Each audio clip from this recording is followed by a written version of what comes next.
Go ahead, Send me a Biden. send me a text when you're ready. You got it.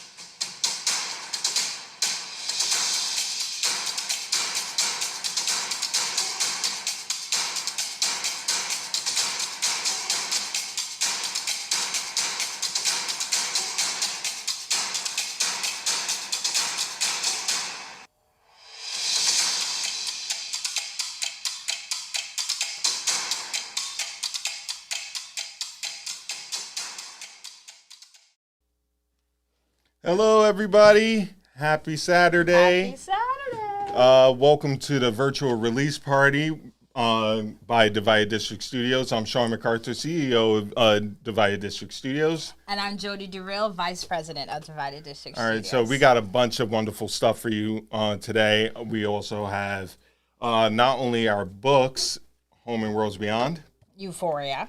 but we also have a bunch of guests from the DDS bullpen, and we also have our Kickstarter in which We will be launching today. Yep. So right here. So I'm going to click the launch button. And then after we do our launch, we're going to start discussing some of our books for our virtual book release. We'll also be giving away books today. So make sure you guys are tuned in for that. So here we go. And 3, 2. Wait. Hold on. What? Bring it up. Oh, you want, Show them. The kick, well, they can't really see it because of the glare. All right. I'll hold it. You press the button. Okay. Ready, set, launch. And it is official, guys. Our Kickstarter is now available. All right. And I just kicked the table And he just- out of excitement. Look at me knocking stuff So over it already. is live, people. So make sure you guys go to our Kickstarter. The links will be available. We'll be posting them soon. So why not get the ball rolling with Home and Worlds Beyond by Sean MacArthur. All right. So, yes. He's like, all right, so like he's the Let's get the person here to talk about Home and Worlds Beyond. He's gonna question himself. Oh my goodness. Sean and Sean. Yes. We should have had a segment like that. Oh God, we do. right. It's coming up. Your past self will be visiting the show today. But besides that, so Mr. MacArthur, why Home and Worlds Beyond? Like, how did that all get started? Okay, so Home and Worlds Beyond got started with a gallery piece that I was doing for a friend of mine, Jatik Long. He asked me if I wanted to present something in the show, and the topic of discussion, or I guess the topic of the gallery is what does Staten Island mean to you?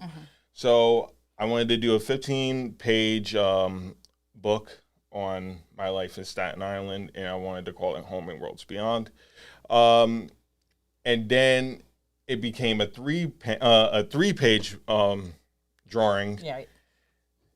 Months later, Staten Island Arts told me, hey, like, you want to make this an actual comic, and we'll help you out to get that started. And I said yes, and that's where Home and Worlds Beyond got started. Here we are. Yep, here and we that's are. crazy. Shout out to Jatik Long, very dope individual, artist doing really cool events on Staten Island. Yep. Check him out. And shout out to Staten Island Arts as well, because Yep, this wouldn't thank be you. possible without them. Oh, wait, hold on. Not just Staten Island Arts, but Hub 17. Yes, Hub. I was getting Hey, look, I'm just kind of going with the flow of things. But yes, so shout out to Hub 17 as well. That's where we're filming our virtual release. Yep. But Home and Worlds Beyond, let's not change the subject. Ooh. So, what happens in Home and Worlds Beyond? Like, where does the story go? All right, so the story is about a girl named Lena who happens to be chosen by beings across the galaxy to become the savior of the multiverse. Yeah. Sounds pretty cool. So she goes through these trials and these tests to see if she is actually truly the one. And she's going to go through a lot. She's also going to meet a band of individuals from all across the galaxy that help her become who she becomes. So pretty much what I wanted to tell, the story that I really wanted to tell is to find your destiny, to embrace your destiny. And if you're chosen to be that person, be that person. So, yeah. Okay. Yeah. So as an artist, what are some of like your influences? Like what are your favorite books as well? Oh, all right. So my favorite books is, I have a bunch of favorite books. We'll narrow it down. All right. I'll narrow it down to 3. Yes. Akira is one of my favorite books. Awesome. Low from Image Comics is one of my favorites. Spawn, Spider-Man, especially Spider-Man, Dragon Ball. I'm a big Dragon Ball fan, so you'll get a lot of Dragon Ball references in that book, in the book. But yeah, that's pretty cool. Can we cue to one of the pictures from the book itself, from the comic book itself? Yeah. Let's show off that. Yes, let's show these off. So these are some of your characters here. Do you want to give like a brief who's who?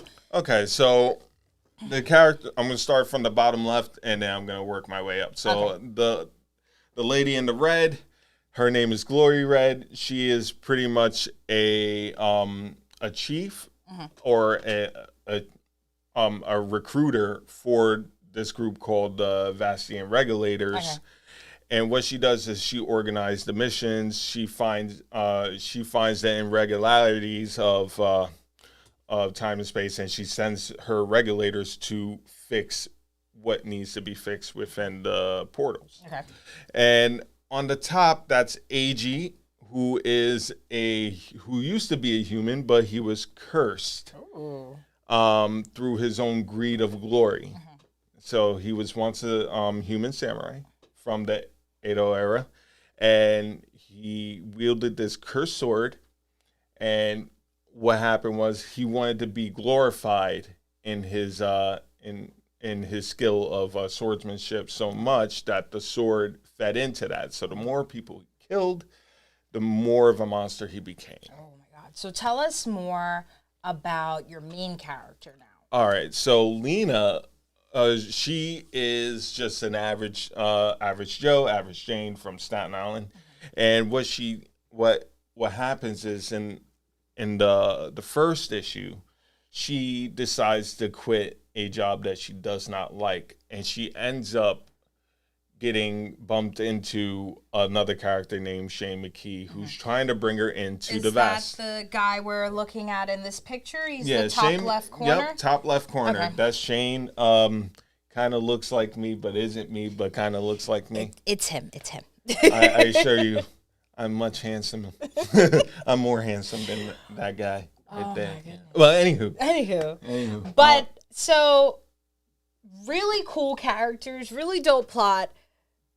But now, where is the home for Home and Worlds Beyond? Like, we're both sporting these really cool shirts, but let's talk a little bit about that. Like, Divided District Studios. How'd we get from the gallery to Divided? Okay, so we went from gallery to Divided.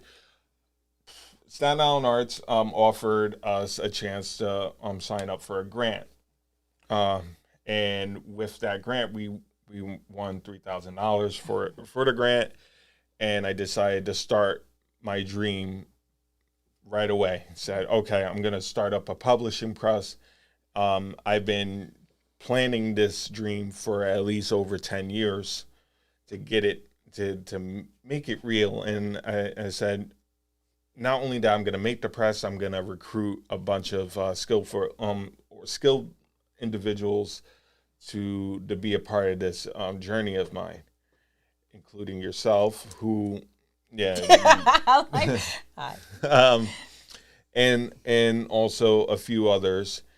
But despite the ups and downs, we also developed a a convention along with that. And What's the name of the convention? oh, the convention is called DistrictCon, and we're starting our second one, but we're going to talk more about that much later. Yes. But yeah.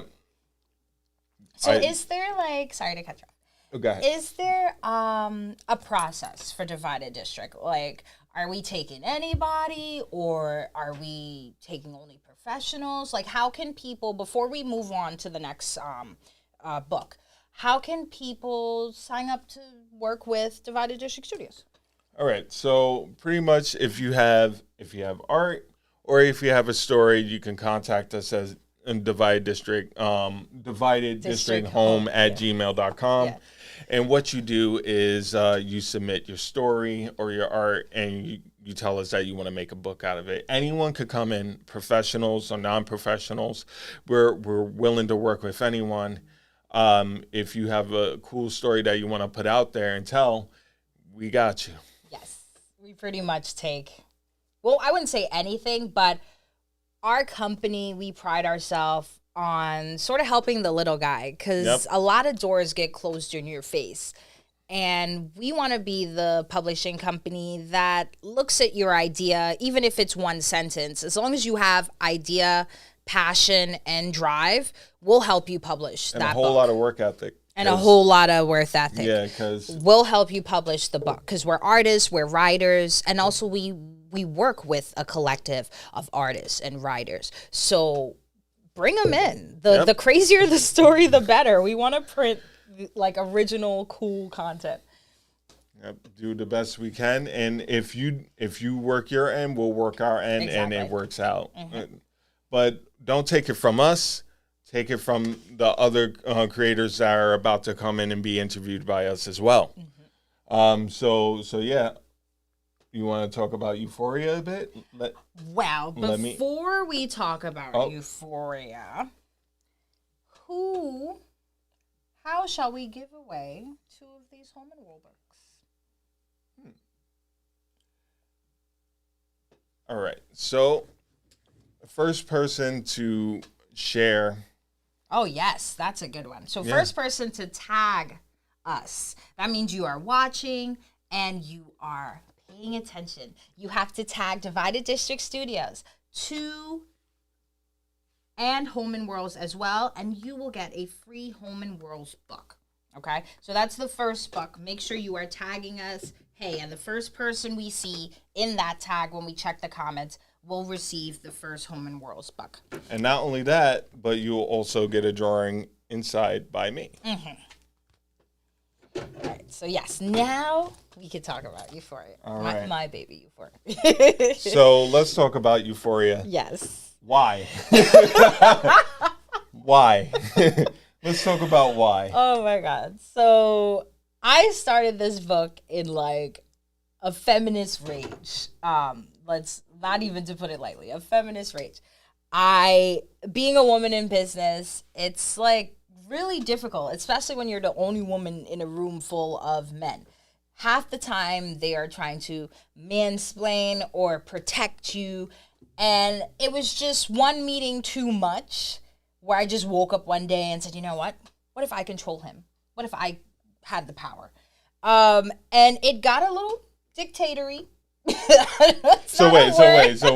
So you got angry. I got angry. So you must have been very angry. Oh, I was livid. About guys just jumping in and mansplaining and telling you that you should do that. You know what you should do? You should write a story. I should write a story. But no, it started off really angry, and if it wasn't for Sean, the book would have definitely taken like a turn. Like I had to add the empathy. So after a while, the story developed into a journey to equality. How an evil queen abuses her power, enslaves the men, because that's the part that he doesn't like. Yeah, like. But yes, the evil queen abuses her power, enslaves the men. And it's up to basically the community to stand up to the royal family and say, no, enough is enough. Let's free the men. Let's build a society that's equal and fair. So that's the point of the book. But in the beginning, some men might be a little upset because I'm basically leading in to show how deep the corruption is before I start the revolution. So you're going to have to pick up a book on divideddistrictstudios.com Yep. to see where it's gonna head. All right. So my next question is, so where did you get the inspiration for your characters? Funny enough, like because hey Kim, hi Kim. Funny enough, the inspiration from my characters came from my favorite actors and actresses, as well as some models I found on the internet as well. Right. I'm sort of new to character design, and I couldn't really think of them out off the top of my head, so I decided to just do it what I know. I love movies and certain actors and actresses. I love watching them play. So the beauty of this is when my book gets to movie and gets to like series level, I'll already have a cast picked out. Like I already know. All right. So, did some of their personalities, mannerisms come from people you knew, or did you already have like this kind of personality that you wanted to just display? A few of the characters have traits from people I know, but for the majority of it, I drew my inspiration for the characters basically from everyday life, and general, I guess, sexist norms.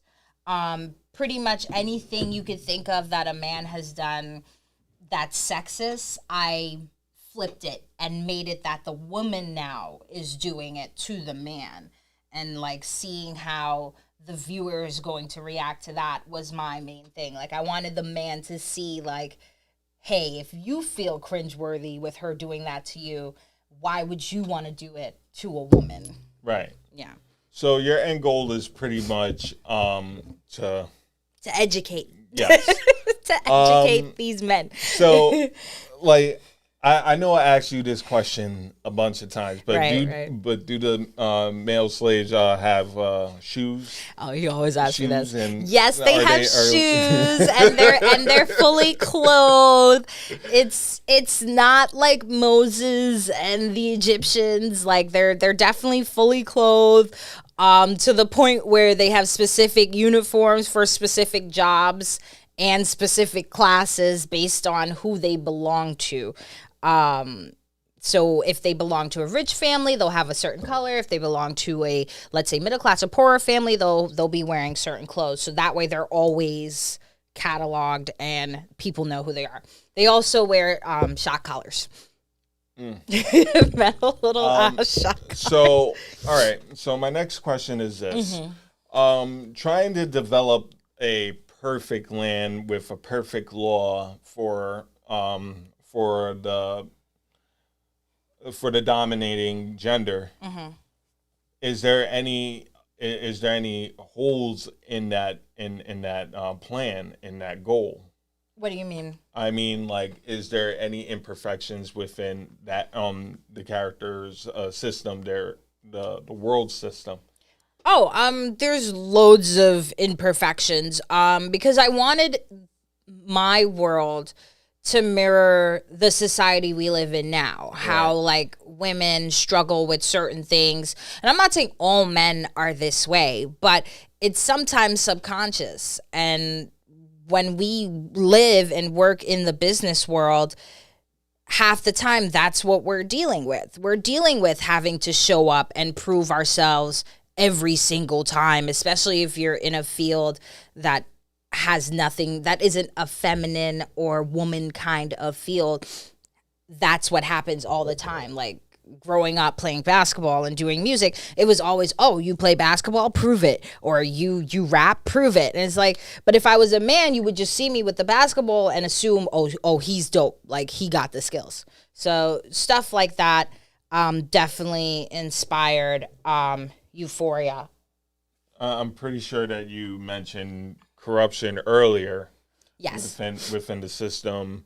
Now, like, would you be able to tell us a bit of What do you mean? If they already have a perfect system within their land, what would be like an example? Well, the system isn't perfect. I mean, the corrupter always thinks the system is perfect, i.e. Trump, but we're not going to go there. But yeah, the system isn't perfect. In the system, it favors women heavily. Right. The same way how in society today, it favors men heavily. So, like I said, it's definitely a mirror of today. Some of the corruptions, for example, or not really the corruption, but the power abuse is the reproduction clinic, the way they handle sperm clinics and stuff like that, the way they handle strip clubs and sexuality. There are no labels when it comes to sexuality in this book. There's no gay, straight. It's just, this is what it is. And little things like the queen bending things to her will behind the scenes. So it's a lot that I've experienced personally, as well as stories I've heard from other people and watching the news and the everyday. Right. So, speaking of that, let me get myself adjusted. So what kind of world are we seeing, or what kind of timeline? Like, are we talking medieval? Are we talking modern times? Are we talking? I'd say it's pretty modern. I think it's set in the same time frame as Home and Worlds Beyond. Right. Where this world is from a different dimension. It's not our reality, but at the same time, it has a modern feel with some futuristic traits. Like, because in Home and Worlds Beyond, like, I can understand Lena jumping into different timelines and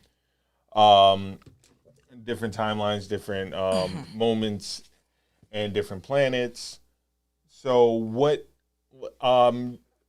is the technology like in Euphoria? Because now you was talking about a reproductive clinic, but then they also have like, looking at the book, it also has this like very ancient, very rural sort of elements to it. My inspiration for some of the backgrounds come from Amsterdam and Europe. So if you see like some panels in the first issue have ruins in them, and I was sort of inspired by Rome, the way they have sort of their ruins in the middle of the city. Like, it's actually against the law to knock down ruins.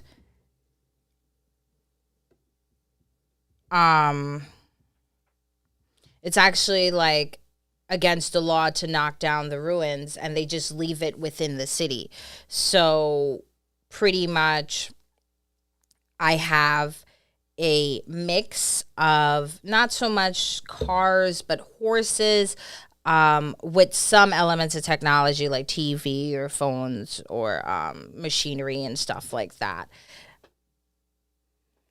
All right, so there will be TVs. There will be modern technology, futuristic technology. But you ride horses, unicorns, so on and so forth. Is there anything that you can mention that kind of sweetens the deal for readers who have not yet read Euphoria? The one thing I will mention is that in the book, a new queen is selected. And unfortunately, secretly, the queen is actually transgender. And the community doesn't know this, but some of the conspirators to break down the queen's power put the next queen into that position to sort of break down the hierarchy. So that's one thing I will say about that. Because I'm like, I'm like, watching your writing process. I'm sorry to cut you off. Not writing, but watching you do your writing process. Yeah. It was very interesting, very inspiring, especially for me because I don't usually write as much, and I usually do a lot of drawing. So to watch you like brainstorm and just snowball a whole notebook into smithereens. Oh, I was in an angry rage. Like I wrote nonstop for like a week. Yeah. I was just writing, just getting out all of this anger. And then fleshing out everything and seeing you take bits and pieces. It was really cool to see. And so I decided, I was like, when I draw home and when I write Home and Worlds, I will write it just like that and just like pack in all this information and see which one is useful for the moment. So let's talk some more about your writing process for Home and Worlds. I mean, I just told you. No, I meant go. Yes, you told me a little bit of how you're going to utilize what I've been doing, but like what else? Like how did basically you said you started from a gallery with the 3 pictures. With 3 pictures. 3 pictures. And then I decided to take all the pop culture things that I drew on the 3 pictures and actually make a story outside of that. So the floating islands, very inspired by Chrono Trigger and a bunch of other comics, anime, manga. But for the writing aspect, what I did was just tell like stories for each characters and built a world around it and just kind of added what did I want in this book. Like, is there going to be a section where I throw in some romance, mystery, horror, sci-fi, action, fighting, comedy? I wanted it to be everything packed in one. And so little by little, I'm just going to try to not spoon feed, but I'm just going to give you a section here and there, like a nice plate. It's going to be like a buffet. Writing, it took me weeks to write down a story for each and every character. And each and every character I built care for. The more and more I wrote, the more and more the characters looked different in my head. And especially with Lena, over the past 2 years, she was inspired by many people. She was inspired by you. She was inspired by something my sister told me. Right. And inspired by a couple of other women that influenced me over the past few years. Her looks it's completely inspired by Lauryn Hill. Yeah, she's dope. She's dope. But everyone else is inspired a little bit by people I actually knew. Like Lori Red is inspired by someone that I took care of in my day job. AG reminds me of someone from another person from work. Shane is obviously not me. Not me. Not you. Obviously. And I have a question about Shane as well. Unless no, go ahead. Okay. So Sean, not Sean, that he drew into this book, he kills off Sean, not Sean. Why? Why do you kill off Sean, not Sean? No, I made it clear that he's not going to die, but he's not the main character of this book. He's not going to live either. No, he's not going to. I made it where sometimes you have to let go. Right. And I didn't want it to be the center of me. The only reason why it wasn't the center of me, because I figured if I just use a story about me, it would work and people will feel okay with green lighting the project, which was not the case. But also, when I did the original 15-page story of Home and Worlds Beyond, Sean was Shane. Right. So how I wanted it, I was like, I don't want to lose that. I didn't want to lose that story, Right. Because it was still valuable, and I had issue 0 coming up, but that didn't work out. So now we're gonna merge that issue 0 story into one of the issues coming up very soon. Not the second one, but definitely is coming up very soon. Also, I also thought in my head, I forgot who said it, but it was a Stoic quote, and it was loss is change, and change is nature's delight. What? Yeah, someone said that. It was loss is change, and change is nature's delight. Okay. So I decided to say, all right, Shane is not going to stay for that long. He's going to be around for a second, and then he's going to go, and the whole story is going to take off with Lena and what she's going to do and what kind of stories that's going to build from there. There's a lot of secrets to unlock. There's a lot of secrets to unlock, and there's also a lot of growing to do. Now, oh, sorry. Go ahead. Now you said Home and Worlds, some of it is based in Staten Island. Yes. What parts were they specific parts, or was it just like the essence of Staten Island? No, it's not just the essence of Staten Island. There's going to be certain places that I'm going to represent, like South Beach, also the North Shore mostly, because that's where I moved to back when I moved from Queens. And also there's one part that I want to put in, that's going to be the 120 precinct. Okay. Yeah, that's going to be a lot of fun. I cannot wait. Dare I ask why? No, you're going to have to read the book. I'm going to have to read. Yep, it's coming up very soon. I'm like, why are we putting the precinct in the book?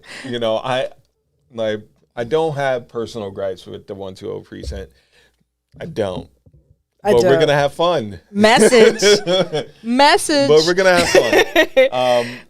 Oh, man. And speaking of that, but I will tell you about the 120 precinct. Okay.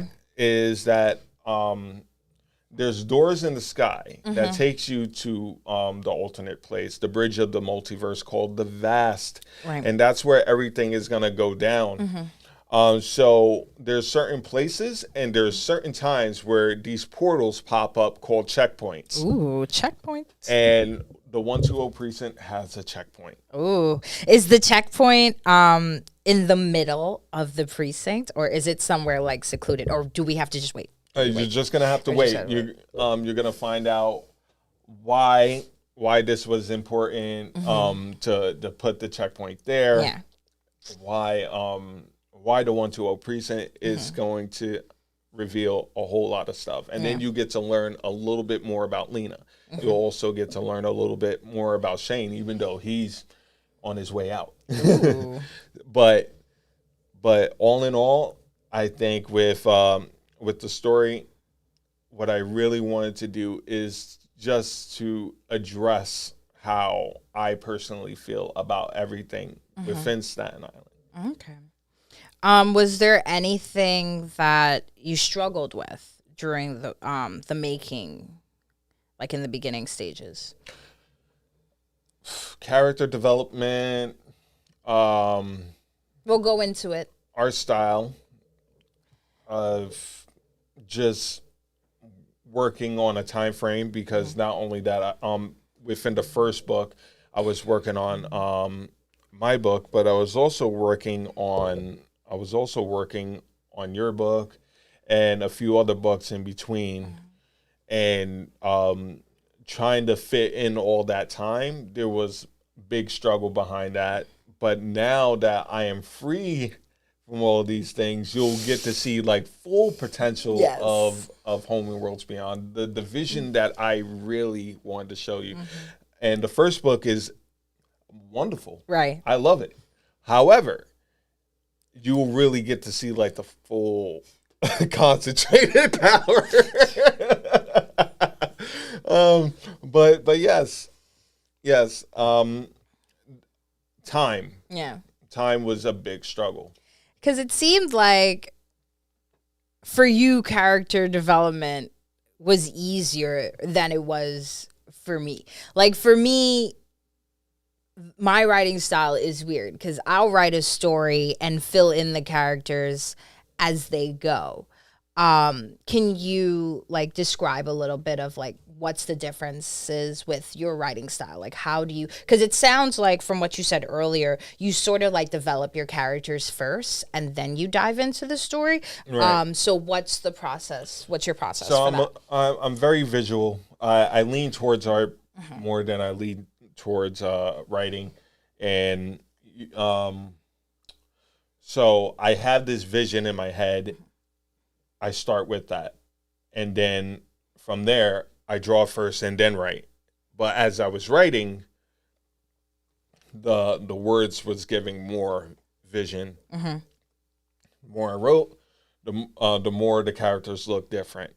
So I went through like several different changes of each character. So if you can look at the some of the first drawings. Oh, the I think- pictures of I think I have a previous from Home and Worlds. Yeah, and then going back to the much older drawings Right. to now Lena, like, so this one right here. Okay. So she has this look, and then as we're going across to the recent drawing with everybody looks a little bit different than before. So that's how my mind works. Like, it's just as I wrote, they started having more, I guess, meat to the life. sandwich, Yeah. more life, and so on and so forth. Now there's a picture in here. This one. Ah, Talk about him. Look at Oh. this guy. I This is okay. So that was Lena's roommate Kevin, Ooh.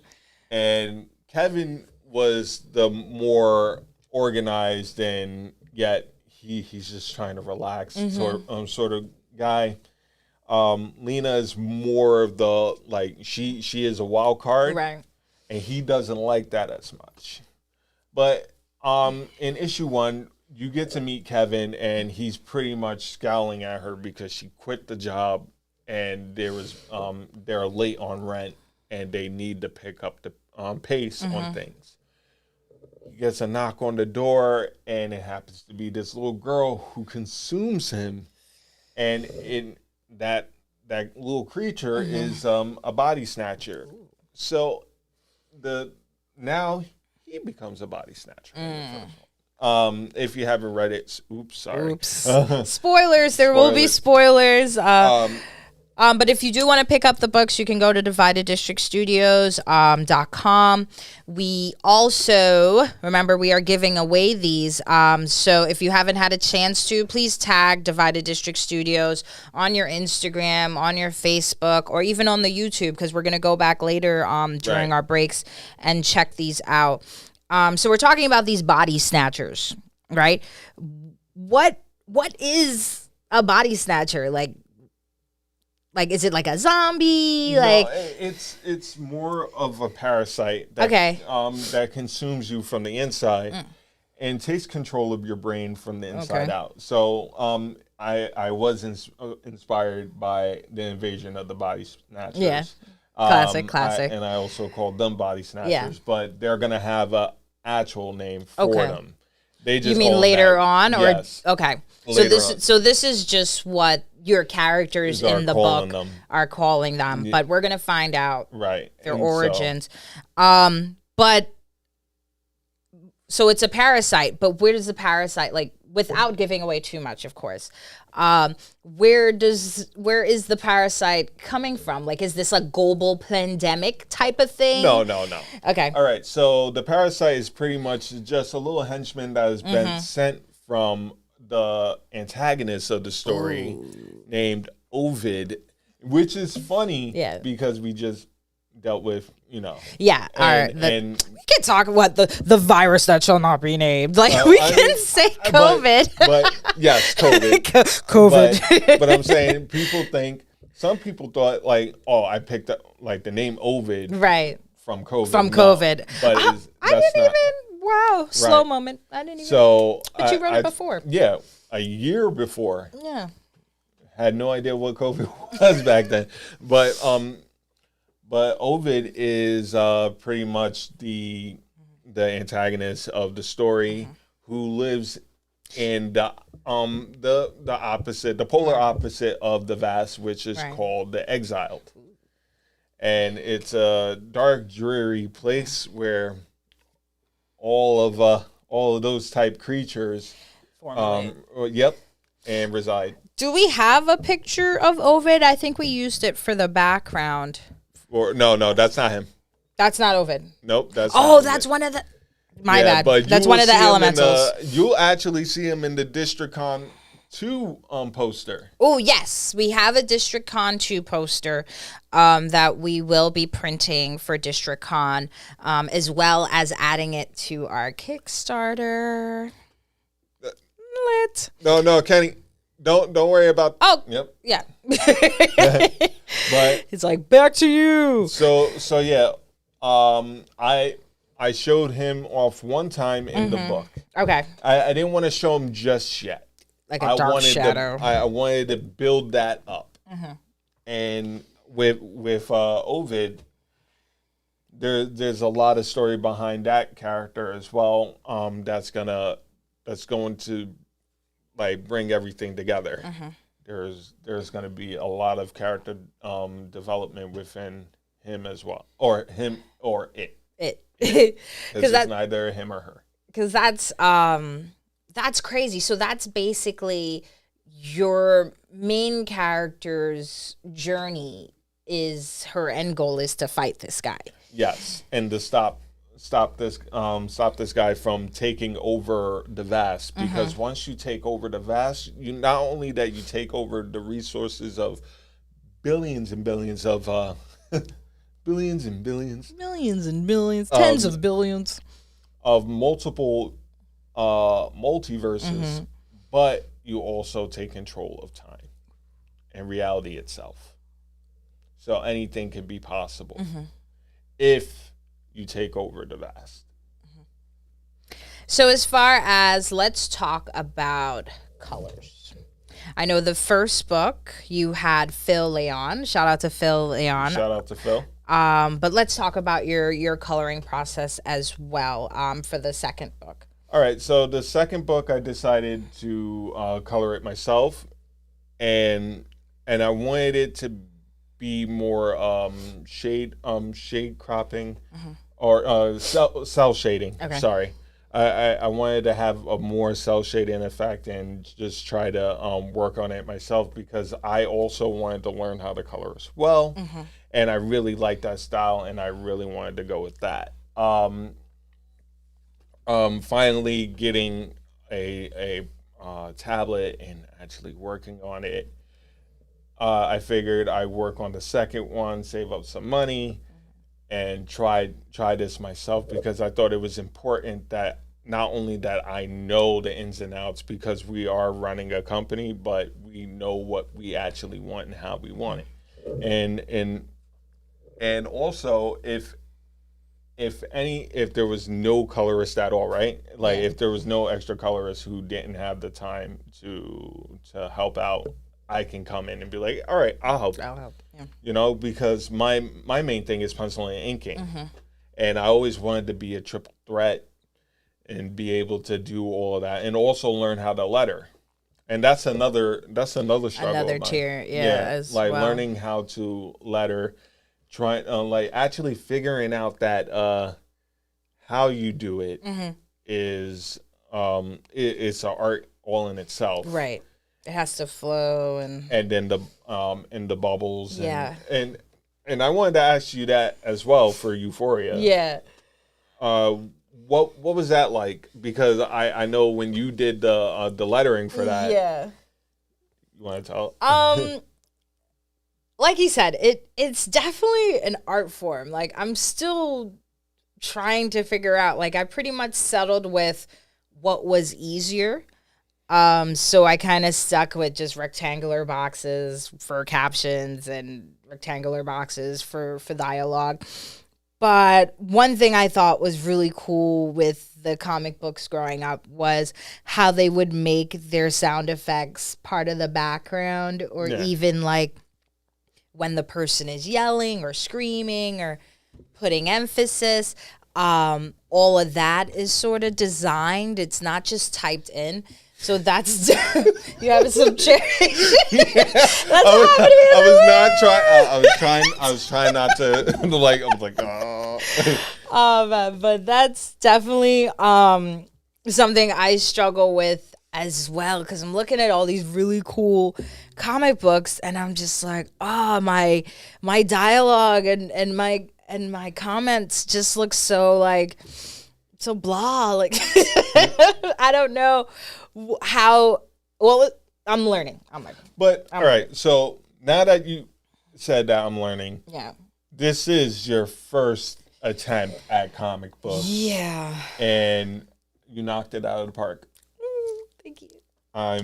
I had a good teacher. Sean has been like the sensei, and not just my sensei. Like, the boy just attracts students. People see him drawing in public and they're like, oh, teach me, a wise one. Like and that's pretty cool, because you went from having a mentor, right? Or a few mentors or whatever, to not having to being a mentor. Like, how was that transition like for you? Like, to go from that to now you are sensei. I mean, it's still weird, Yeah. considering that like I'm still learning myself. Yeah. And I want to continue learning. That's the main thing. If I don't stop, if I stop learning, there's no purpose in it. And I was like, this is all I know. I don't want to do this anymore. Yeah. It's no longer fun. But I always wanted to draw comics and draw cartoons and be a part of that culture. And, you know, from young, someone's been giving me a lesson on Right. that. You know, when it started, it was my oldest brother. Yeah. And then it came from a couple of people from like the business itself.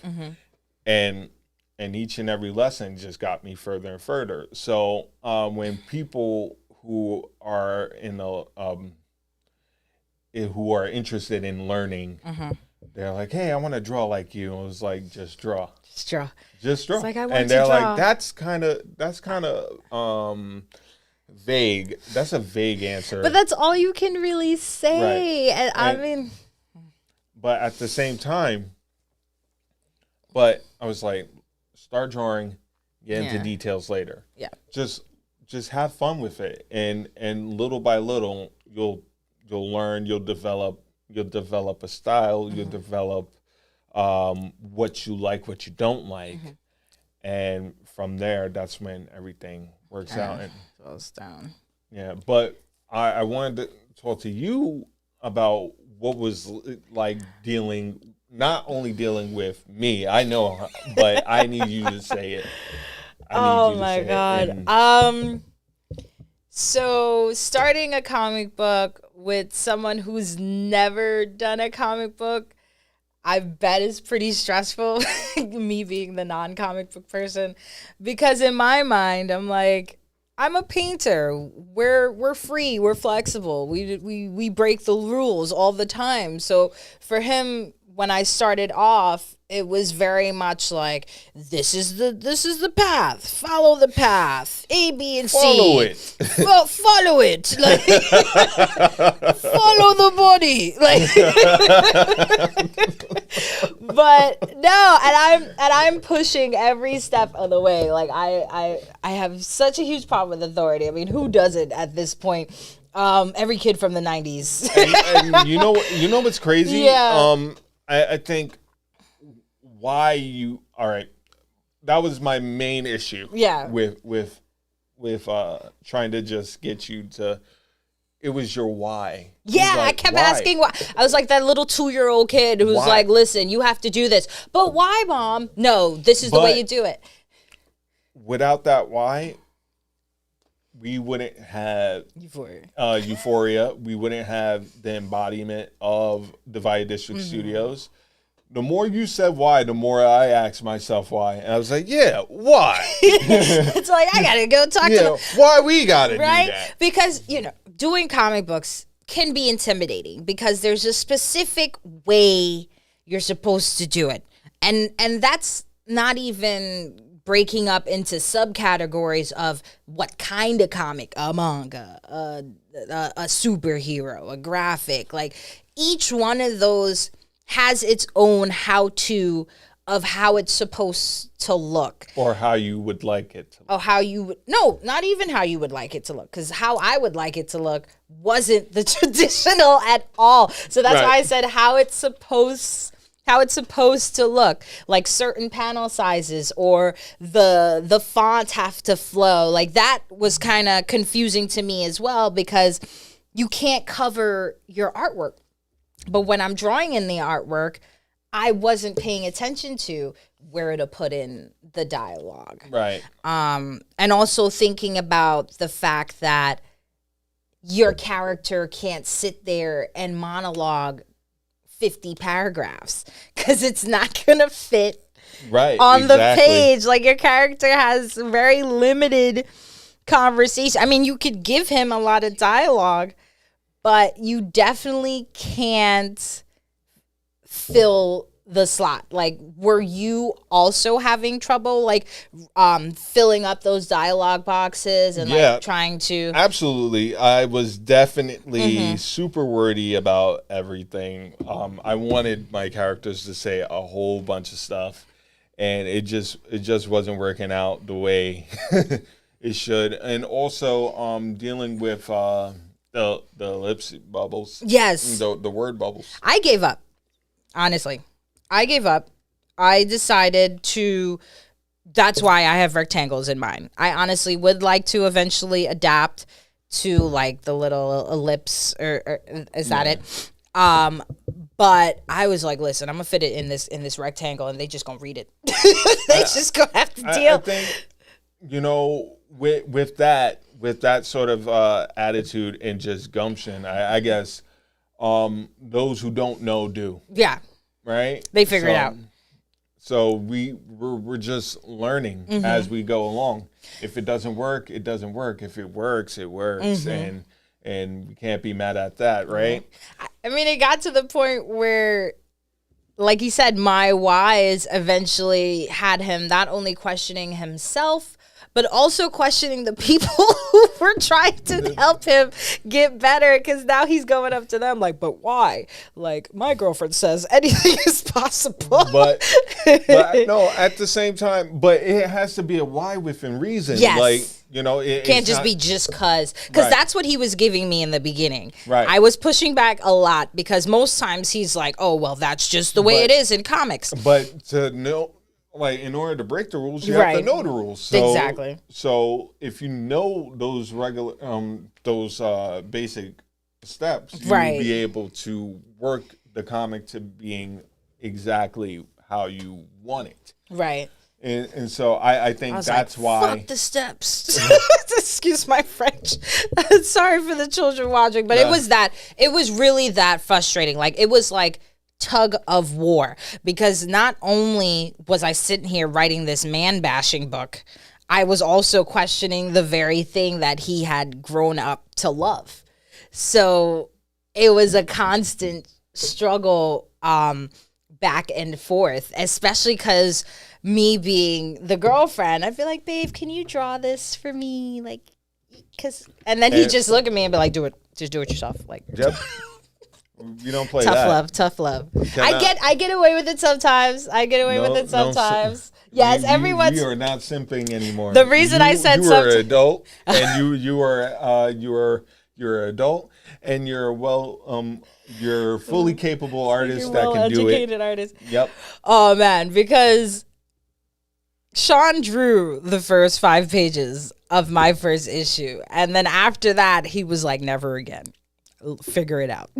Because he was drawing that's why the first issue is so crazy for Homer Worlds, because he was drawing my book and his book and a flyer and like so many things. So that's the other question I have now is, what's it like to juggle Divided District Studios and the other creators, me, myself included, and your own stuff? It was definitely difficult, especially when you're working a full-time job outside of comics, and then you're working a full-time job inside of comics, and then you're wearing many different hats. It is absolutely horrible. Hence why I needed a partner that was capable of doing just as much as I can, and not only doing just as much, but maybe even more. So I picked you. You know, so like, why not you? Not because we are dating, and not because we are in a relationship, but why not? It doesn't matter if you're a man or a woman, and I got my head screwed on tight. it's not about that, but like I just, you know, it's not because you're a man or a woman, but if you can do the job, you can do the job. Exactly. And it has no favoritisms. Yeah. If I knew that you couldn't do the job, I wouldn't hire you to do that job. Because a few people were like, she knows nothing about comics. So to put me as your VP to a few were like, they were unsure. But in my mind, I'm like, business is business. I mean, yeah, it's a different art form, but it's something I could learn eventually. But as far as like marketing and how to promote, like that stuff. And I think what's also good is that, like, you know, seeing anything on fresh eyes. So you have like fresh eyes. So like if you like, so if I put you in there and you're asking why, and then you're just like, when this be a perfect time to do that, right? And not knowing why artists, creators, publishers, they do the things that they do, right? And when I tell you these things, you're like, but why? You should do it like this. It would be cooler if we did it like this. And I say, you think so? Or sometimes like, no. That's like, way off. No, stop. Cut it. No. And it would be like, and it would be one of the two. Yeah. So, but your curiosity is also helping me build more curiosity, and then for some reason it just works well. And so, well, we compromise a lot. We try to meet in the middle. Try to meet somewhere in the middle, because, and I think what works is the fact that I'm a non-comic book person. Because sometimes when, like, for example, when it comes to painting, right, I learned how to paint a certain way. I've been doing it a certain way for years. So when a fresh person, like with fresh eyes, comes in and they're looking at it in a completely different way, it helps. Because they'll see something that my training won't allow me to see, because I'm such in a box with it that I'm like, no, I pulled the brush, ... So, yes, we that's an insider. That's why I was like, we've argued about that before, about me being like a little bit of a neurotic when it comes to painting, and I'm like, Sean, hold it this way. So wow, brain just exploded just now, because that was the first time I realized the comparisons in you telling me, no, you must draw comics this way, and me saying, no, you must paint this way. So mind blown for a second. Moment of silence for my pride. Not your pride, just your hypocrisy. Just the hypocrisy moment. Because that's growth. There we go. You see, growth. The more you in know. The middle. And so yeah. But you've grown to be not only adequate for the job, but you have developed a style, a skill, and a speed that you know, you're very focused on this and telling your story and making sure that not just someone who read books would be interested, read comics would be interested, but the non-readers too. There was a bunch of people that I had passed this book along to. They bought the book and they came back and it was like, ooh, I want to know more about this. Sean, your book is great, but I want to know about Euphoria. And it has happened before. Yeah. Am I a little disheartened about that? Just a tiny bit, because, I work just as hard as well. Right. But at the same time, I'm also fucking proud. Excuse my language. It's like once I open the curse Once you curse open closet, the gates. the gates is open. But no, I'm just as proud, because at the same time, it's because I've helped. I was a part of something that I didn't think I would. You gave me wings. And then not only that, but I got someone to actually do the thing that they wanted to do. And that was that's always a plus for Right. me, more than anything else. Because that's, I guess, was one of our challenges for Divided District, is finding creators who like want to continue. Because no offense to anyone who's ever come up to us, like, we love all of you, but sometimes the idea seems small until you like actually get the Right. Once the job starts happening. it gets intimidating. So if you are going to submit to us, that's the heavier part of the submission. It's not even about if your art's great. Like, we could help you with that. We could teach you how to draw better. We could help you write better. But we can't give you the courage to finish. We Yeah. can't stop you from It's being all about- intimidated. It's really all about what I was going to say. It's all about your general interest. Do you want this or not? I can't want it for you. If you need it to be done, then get it done. Pretty much. Like, I have no other words about that. But it is 1:02. Do you want to take like a brief Yes. recess and then we come back? Come back in like 5 minutes. Can we take 5? We could take 5. All right, guys. So stay tuned. We're gonna come up with our first guest. But be sure to check out our Kickstarter. Be sure to check out Homie Worlds Beyond issue 1. And remember, we are giving these away.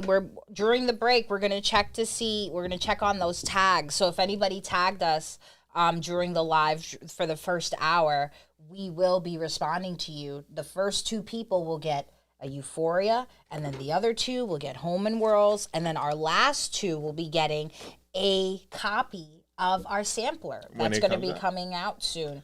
And don't you want a nice Yes. drawing from me? A nice, pretty drawing from Mr. MacArthur. As well, we will be posting the Kickstarters, but stay tuned, guys. We'll be right back. All right. I was like, do we just sit and wait? No, you know what happened, babe? I'm so sorry. I wasn't looking at the time.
Okay, so we're And we're back. back. Hi, What's guys. going on, everybody?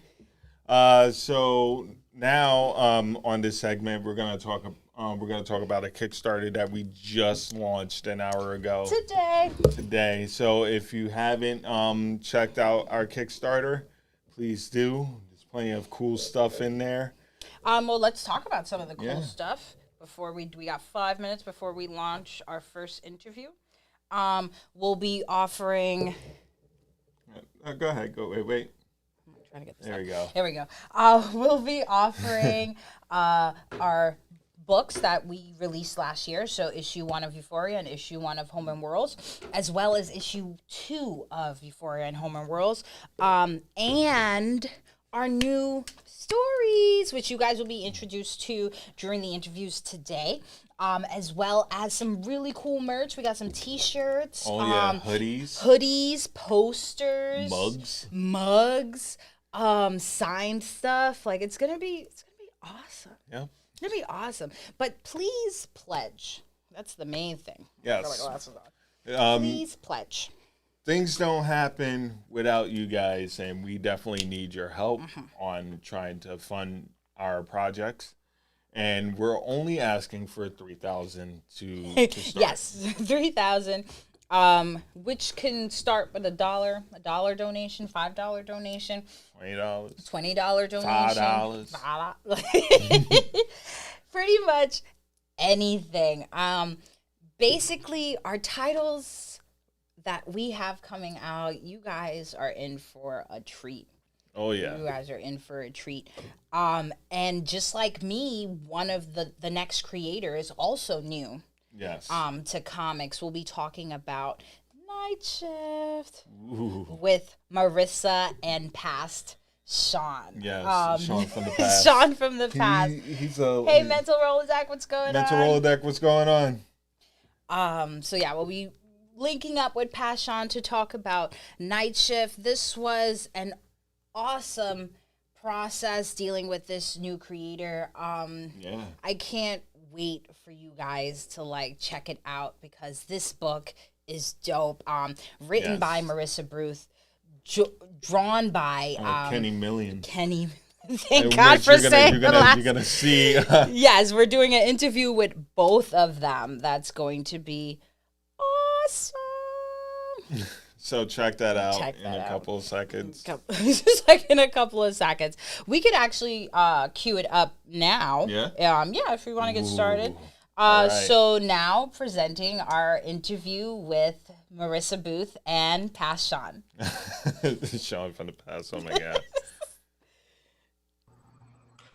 All right. So unfortunately, Marissa couldn't be here live. So Sean from the past, bow, bow, is going to interview Marissa a couple of days prior.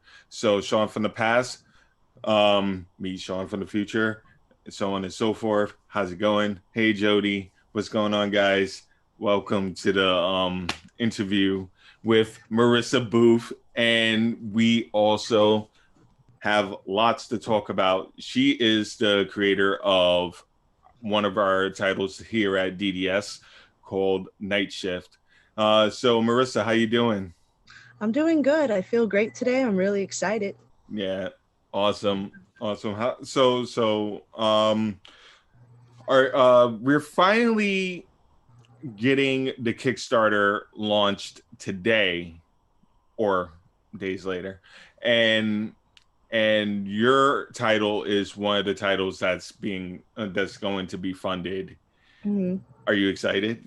Oh my God, I'm so excited. It's really great to be a part of the whole process and seeing it just unfold. All right, cool. So this is your first time ever doing comics. I just want to know your background. Like, what's your origin story? How did you get into comics? Wow. I would have to give full credit to you and Jody, of course, in Divided District. You guys really were the backbone and the push for it. Because I've always loved looking at comics. I've always loved the art style of comics and manga. I love the art style. I just never thought I would be able to do it. I never put my, and I've always colored. I've always drawn. I've got a lot of different interests. I love to play music when I can. So to be able to take that love and turn it into something and give it to other people to enjoy, I'm Right. really excited about that. Now, This is a big um, step, a lot of work too. yeah. So now you finally stepped into that business. But before I even get into that, I wanted to know, like, you wrote it like you've been writing all your life. Have you been writing a lot? Absolutely. I've always loved to make up little stories or just write my own little tales on things. So, poetry, that was a big thing when we were growing up. Yeah. You sit down with a pen and paper because we didn't have computers like that. And if we No, did, it was absolutely not. like super, super limited to what you could do. So, a lot of things were pen and papers. And I would always write poetry, I would paint. I had that in me too. So I would always incorporate painting with writings, and I have so much stuff from years and years. So now So, it's really cool because uh, it can put it into a real story. right, and you're bringing everything to life. I can definitely imagine, like, just putting meshing everything together, and you know just taking a little bit of everything, in which we're also gonna definitely get into that, being both writer and colorist of your own book, and this is your first time, and me seeing those pages, absolutely wonderful to see you. A couple of months ago, you was like, oh yeah, you guys could color it, and we was like, okay, and then like months later, you're like, yeah, I think I want to give this a try. I see you guys doing it. I want to know what the deal is about that, and how you're gonna do it. And you picked up so quickly. Jody and I were extremely like floored. We're just like, you got some stuff. There were some things that, like, you could have worked on, and but you said, you know what, I'm gonna, all right, take this information, boom, and just made it a lot more than I expected. And let me be the first to say, I am sorry for underestimating. We are No, not no, worthy. We are not worthy. no. I am not worthy. You guys are really, like I said, you guys are the driving force behind it. I would watch all your videos, everything that you guys would put up. I'd take the time, and then I would do my own soul searching and looking at other colorists and their techniques and how they do things, and that's really fantastic. And it helped out a lot with figuring out how to do digital art. That's a whole new step. Oh yes, whole different beast. I actually Definitely. prefer it because at least like the palm, like here on my hands, don't have color everywhere. Yeah, that's the best part. No Yeah, I ink, don't have to worry about no. smudging. I could undo. It's fantastic. Yes. But honestly, like if I didn't, you guys are really the inspiration. If I didn't have you guys to go and 12 at night ask you, hey, how do I do this? Right. You know, My what is this? It's helped out a lot. Thank you. Thank you. My other question is did you have other influences, like different books that you studied from, different colorists, different do you have a favorite? I've never asked you this in person. We hang out every now and then, and Sure. but do you have like a favorite that you're eyeing and you're like, all right, so the next book I want to do it like this, or the next few pages I want to try to channel this artist. Do you do Um, you have like favorites? well, I know for at least with this issue, I'm just trying to home in on my own skills and get to know my own what I do. Hmm. So some things that I have been looking at is oh man, I'm trying to remember Keanu Reeves's comic book. Oh yes, Berserker. So I Yeah. was able to, get my hands on it and take a look, and oh my God, I the still first haven't read it yet, so you guys she, gonna have to come over and bring that book and let me just devour it real quick. am I I'll give it terrible? back in one I, piece. I like to read, and I'll read everything, but I really get stuck in the art. I love to see the art. I like to see how stories tell themselves. And the great thing about a comic book is you really don't need too many words to tell a story, Right. No, right? no. So, and that was a big one. Like I really love his book. That book is great. I kind of went old school to get a little inspiration on this book, and I got myself The Vampire Masquerade: The Vault, Ooh. which is an old school book, and it has all the comics. So I was like really going in and trying to get an idea of what, this dark old fairy tale that I'm telling is going to be. And that helped out a lot too. Not that I took any, it's just, oh, okay, so yeah, that's a good idea. And oh, I like this, and this is cool. So we'll see how the issues come out. This issue, it's just let's hone in our own skills. The next issue is probably going to be different and how the coloring style will be, but we'll see. So, um, what exactly made you get into like from being in one end of comics, being a reader, then you just saying, you know what, I want to create something. I just want to create the books. Yeah. So how did you become a creator of comics now? I, um, what made you say this is it? Mm, well, I always loved being creative. Growing up, however, it was like, oh, it's a good hobby, but it's not something that you could rely upon. Right. And that always kind of deceived. Like it just it left a bad taste in my mouth. So I never really went too deep into it because my mom would say, "Oh, artists are broke. Why would you want to be an artist? Ugh, all artists starve." It's like that's terrible. That's terrible because you really stunt the creativity of a person because you don't know what they could do. And I just want to do things my way. I want to do things different. I want to get in touch with those sides of myself that I haven't had the opportunity to because I've just been busy working and doing the 9 to 5 and just not being happy with how life has been. And I just want to do things different. And this seems like the opportunity of a lifetime. Why not?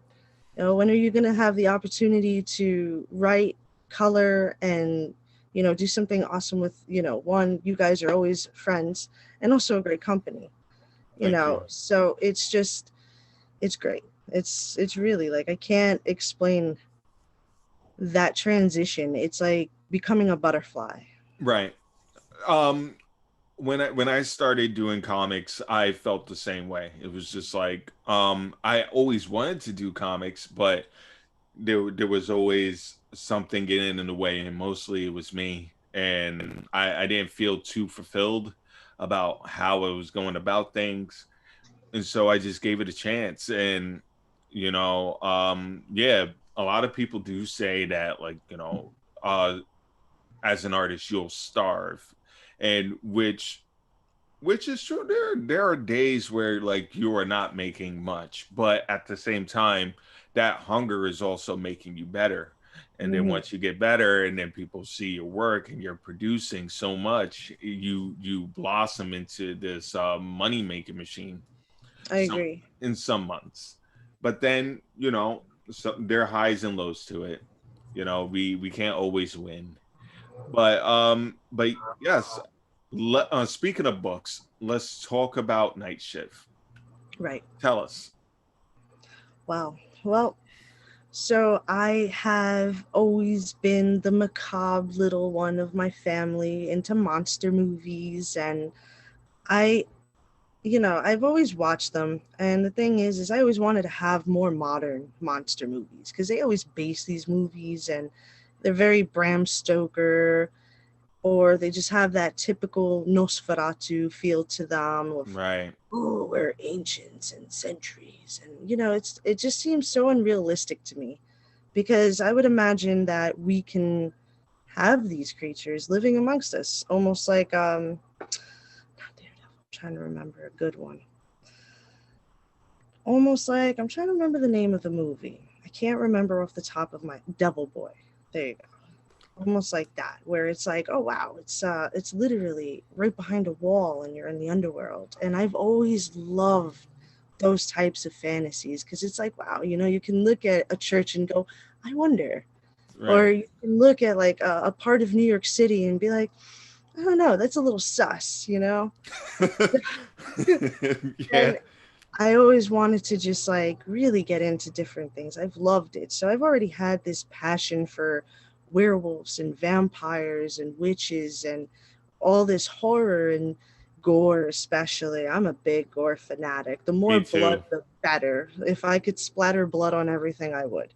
There's a Uh, couple of books that I wanted to recommend to you. I just gotta get them from the other place, but once I get them, I want to hand them to you. It's a bunch of mangas, um, by Junji Ito, and he does a lot of like gore and very creepy, crawly details, and it's, that's I definitely got inspired by that, and I hope when I let you hold on to those books, you definitely get inspired as well. I just wanted to point that out. But also, I had like a side question for you. What is your favorite, like, what horror movie can you watch? Like supernatural horror movie you can watch like forever. oh Like, God. the one favorite. Okay, so again, I love my vampires. That's like always been my go-to. So I'm a big Bram Stoker's fan. I Hmm. love Dracula. It's so intense, and it's just by imagery alone, you can be brought to the edge of your seat, like, oh, what's gonna happen? You know, even though I can absolutely say the whole script if I'm watching the movie. I'll sit there and you Right. know, see me now, you know. And Oh, yeah, it's that was one of my growing up movies that I would always watch. Obviously, like with my dad was big into it too. So I grew up with some Godzilla in there. okay. Uh, the old Frankenstein, that was a good one. You know, The classics. yes, the super classics. So the B-rate monster movies like The Hmm. Blob. Remember Oh, the that? Blob. Yes. So things like that, because he's old school. So I had that, and then growing up in our generation, our sci-fi got amazing. Yeah. It's like Van Helsing, if you've seen that one. Yes. Oh my God, I definitely enjoyed that the one. way that they morph into a wolf, the way that Dracula morphs into this like flying bat monster, it's fantastic. And Yeah, I've always definitely. appreciated that dark horror more so than, you know, action movies or comedy or things like that. I would rather watch a scary movie. Yeah. All right. So like for me, I can't really choose, but if I had to choose one off the cuff, it would probably be either Van Helsing or League of Extraordinary Gentlemen.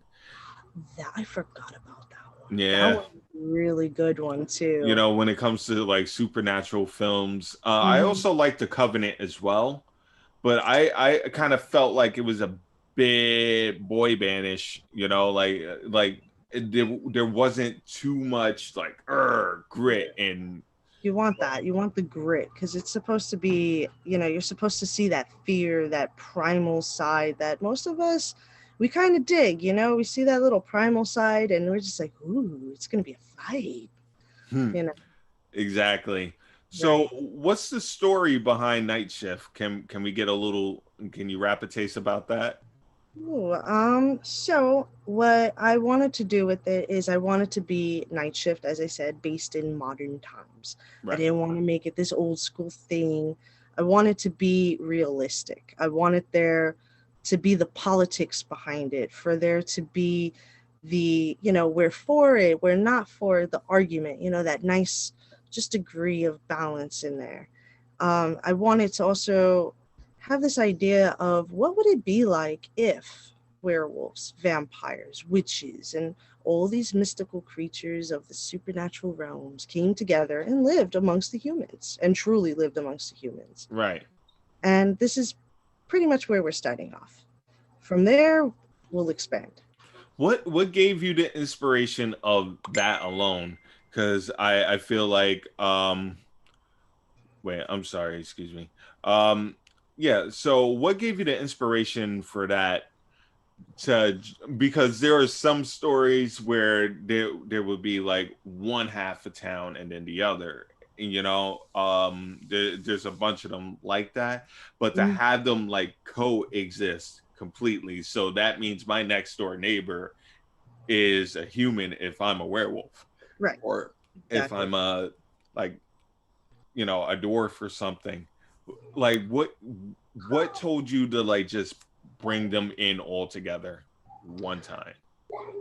I've always been somebody who's been in the alternative community. So it's, the leather, the dark eyeliner, the metal, the chains, all that stuff that you see, the little rocker kids on in Union Square, you know. So I've always been one of those. Mm. And I always looked at like some of the people that I hang out with and I'm like, you guys are like perfect monsters. Like imagine if it was real. Imagine if we were able to literally live amongst monsters. What would that be like? How would that be? Right. You know, it's just being creative and having that good old vivid imagination and putting it into something. Oh, okay. All right. So, we went through the process with you, step by step. Well, We looked at your characters, and I always wanted to ask you, all right, so I want you to talk more about the characters, and I also want to know who is your favorite character out of all of them that you like writing. so a lot of the characters, because as I said, I'm very much a part of the alternative scene of New York City. Right. Um, a lot of my characters are based on real people. You don't They say.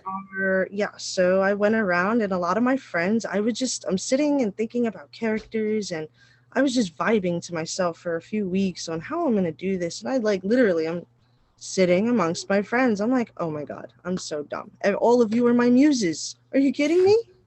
And I was like, I think I could do something really cool with this.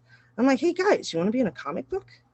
Sure. I'm like, fantastic. So I had really great model references for the comic book with personalities because the personalities, we're all, you know, we have our own personalities. So there's already these like different ideas that are in a room. And a lot of that helped out. I mean, to try to find references for characters was like the most overwhelming part of the process because I can come up with a story. Right.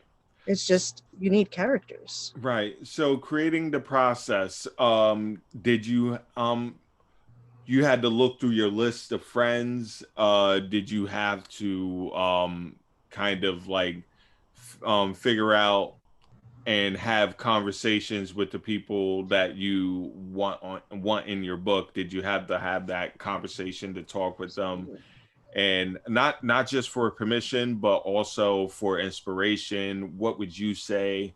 Because sometimes I feel like, I have a character like that where I will have like these bi-monthly conversations with the person that I based this character of, and and I tell them all the time, I was like, that's a like what you just said is perfect for your character on the book. So, but you know you having multiple people, meaning like just about everyone, including even yourself.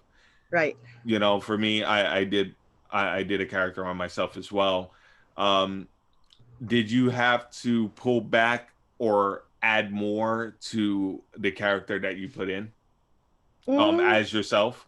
I know I just kind of true. swerved through a whole I know. different. My So for my character, right now it's just like, how would I want to tell the story? So this is Right. how I tell the story because if this is modern, we're gonna do it like this. What would be the most plausible idea of having to introduce, a character into all this madness? So we figured that out, which was great. Hence Night Shift. Um, And then the other characters, I had to sit down and talk with people, obviously. And I really wanted to get a good idea of how I wanted to portray them and what I wanted to portray them as. And who they'll play in the book. So I have a friend who's going to play a wolf. I have another friend who's going to play a dragon. I have another one who's playing a troll. I have another one who's being a witch. So we have all these different things, Right. which for their personalities in real life, it was like, actually, yeah, you'd be good for this. Let's do that. And it just kind of worked out really well. It did. Now, did they see the characters? Of course. They did. They did. What kind of reactions did you get? They were really happy. They were our illustrator, Kenny. Yes. Fantastic. I love him to pieces. He did really well on the characters. Everybody was like, wow, that's me. Wow. Like, okay. And they didn't believe. I guess nobody really believes when you talk to them at first, and then once you start putting pen to paper and the process starts happening, once they saw that, oh wow, wait, It is This is definitely a gratifying feeling that you get when people are like, oh, you're really doing this. This is really happening, and Yes, wow, and to have it done in such a style. Speaking, wait, hold on, give me 2 seconds. uh, Talking about Kenny, Kenny is definitely a crew of outstanding artist. He puts in a lot of detail in his work, and He does. sometimes I look at his work and he's like, yeah, that's just one piece. I'm like, yeah, that seems like a whole week. Like we saw this one page. I'm not gonna give any more details, but I'll tell you that, oh my goodness, is just outstanding. And then he's like, I gotta do it all over again. I'm like, what? I was like, why do you? I remember. Okay. Like that, just like that, you're just gonna drop it like that. It's the same thing with coloring though, because even with coloring, I've actually had a couple of pages where I've colored it and just the base or the flat colors and the base colors, and I'm just like, ugh. I'm like, I don't like it, and I just end up dumping the whole entire thing, and I'm like, you know what? Square one. Yeah, why not? And it's like, if it doesn't vibe, it doesn't vibe, and if it's going to be something that is also a part of you, it should be really good. You want to put your best foot forward. You want to make sure, one, it's clear that the readers will focus where you want them to focus. You want people to be interested. You don't want to have them pick it up and go, Right. You want them to pick it up and go, oh, I love this. This is cool. Like, wow, and I'm not too sure if the comic book is going to be good for kids. That's another thing. There are some,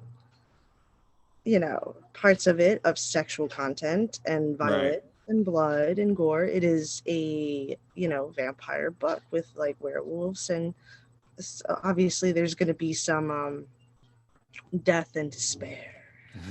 Death, despair, sex, drugs, and rock and roll. Absolutely. Yeah. The good old American way. Why not? So at least with that being said, parents, please use caution with this book. Yes. Speaking of kids, would you ever consider drawing, or I mean, not drawing, but creating a children's a book, like maybe a comic for children, a story? Sure. Yeah. Sure. I actually thought about it a couple of times, like, because I always look at my daughter and I'm like, she's like the perfect comic book character, because she, is that typical little girl with tutus and rainbows and glitter and, the pretty blonde hair with the pretty eyes and da da da da da da da da da. So she has that characteristic of being a good comic book character. She's always getting into mischief, and she just has that personality. And I've thought about it and I'm like, that'd be cool. She would be a cute little character, because it's just, you could see it sometimes in some kids. Some kids are just like me. Yeah. It's like, how are you? But like she has like pizzazz. Oh yeah, all three of them. you know, flair and pizzazz. But she's Um, my polar opposite. She's all rainbows, and I'm all bats and skulls and darkness. And she's like, "But mommy, it's beautiful outside." It's like no. so sad. Actually, you know what? We gotta talk later. We have to talk later. Oh my! Like as soon as you said it, my mind, my gears just started running, and oh no, this is how the magic happens, guys. See, this is exactly how this comic book came into play. You're right, Because exactly. no, I know what started it. Was when we came to pick up the comic books from you and Jody, and you Yes, asked me, you're like, "Oh, um, so I do, a special autograph. I'll do a picture for you real fast, I'm like, "Oh, so make me as a vampire," because right. I've got like the whole appeal for it. I love the aesthetic too. I've got the little fangs that clip in and everything. I'll get all dolled up, and it's great. It's a lot of fun. When you I did it, can I was like, I cannot wait until we all start doing live conventions and we all dress up in our characters outfits and stuff like that or something. that would And be it, so much fun. that would be pretty cool. That would Mm, be a very cool thing to do. Um but yeah, no, like I'm just after having that second of inspiration, that's all I'm like, all right, let's stop this interview right now. We let's got to go. get to work. Let's go. Let's go. Yes, I Let's heard go.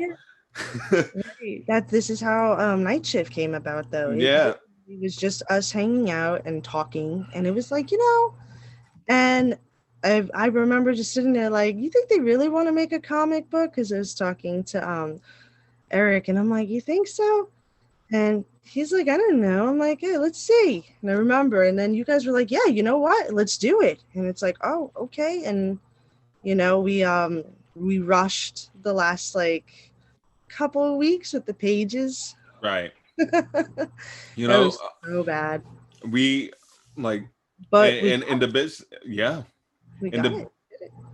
definitely in the in in the business, sometimes you have to like kind of pick up the pace and blitz those pages and just try to do the best you can, make sure that they are nice and pristine. But they came out absolutely gorgeous. They came out absolutely amazing. We did some tweaking together with some of the panels, and Which is it fun. just fantastic work. And I cannot wait for the sampler to get into the hands of many readers here on our Kickstarter and other social media platforms. Wink, wink, Oh yeah, I'm wink. super um, excited. and check out this book. It I'm pretty sure that Kenny's going to be showing some pages from there. Oh, absolutely. Uh, I'm already working on the next as pages now. right, As like I started as soon as I got them, and I'm starting to work on them. We're getting everything going. It's really true, like you said, because for you said like I wake up and I love to draw, and it's like right, I like to wake up and draw too, but I like to color. I don't like to illustrate. I can't draw a cube to save my life. I can't even draw a perfect circle, but coloring, I've always loved it. I have plenty of books. So it's like now I'll wake up and I'm just like, wait a minute, I had a dream and I yeah. saw this and I have to do it like this. Wait a minute. And I'll go and I'll change it. Yes. Sometimes I'll wake myself up if I'm like stump on a Mm-hmm. panel and I'm just trying to figure it out, just trying to Mm-hmm. figure it out. I wake up the next morning knowing what to do and just doing it. And sometimes that happens, and if you really like something, you'll wake up for it. I don't wake up for my day job. Sorry guys, I'm just gonna announce it right then and there. My day job, I don't really wake up too happy about it.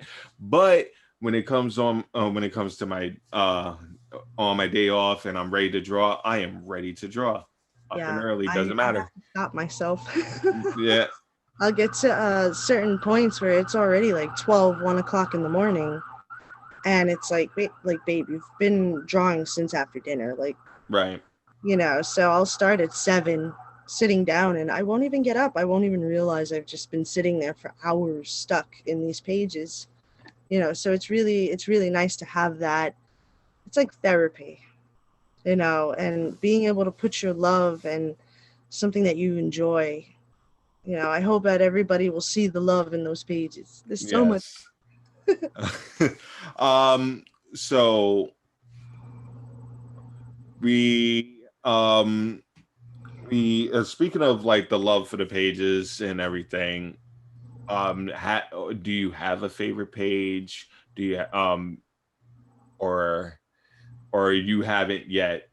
I haven't yet. I think once I have all of the pages done and I'm looking at them all, then it'll be a little bit easier. Right now, it's like coloring it and then getting it to you guys. It's just watching that unfolding process. And I guess, again, because I'm first time doing it and I'm so new, I'm just ecstatic about the whole situation. I'm just happy.